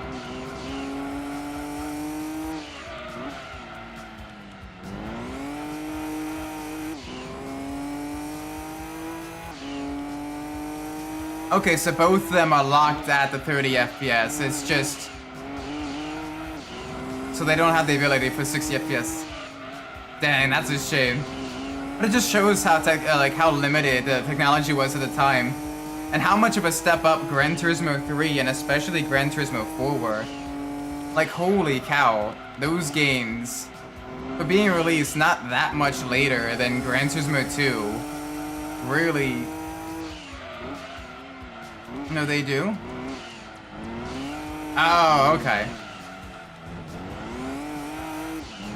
Interesting, interesting. It's like, I'm not noticing the frame rate being too bad here. Like, it's definitely serviceable for what the game is.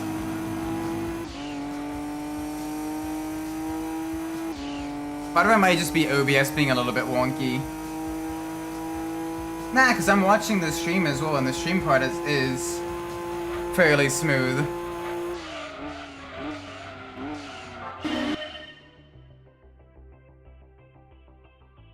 Ah, okay, you gotta game shark it. Or the hex code it. Gotcha. I'll have to remember that if we ever do another playthrough. Now, does hi-fi mode in GT2, does it remove all the scenery and everything? Because I quite like the scenery in GT2 and everything. It makes the tracks feel a little bit more alive. I don't want just barren nothing. I know that is the last of the endurance races. We have done all the endurance races now in Gran Turismo 2. Now we only have the rally races and the one make races, which is going to be very expensive. But I'm down for that. I'm down for that. Alright, let's see what cars we got from the previous 2 endurance races. Oh, yes! We got the Cerbera. Very nice. Okay, so it's just a frame rate hack, so it still has all the scenery and everything. Nice. And look at the R390. Let's go! Oh my word. That is amazing. That's what the emulator is able to pull off. Okay, that's pretty cool. Thank you for that.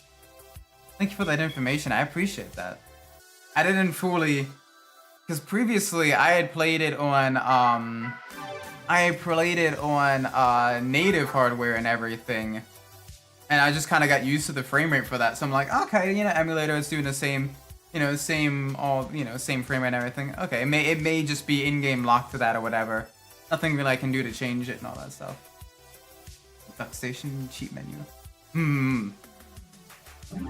Next time I do a playthrough of GT2. I might keep it at the same frame rate just for consistency's sake. But yeah. Oh man.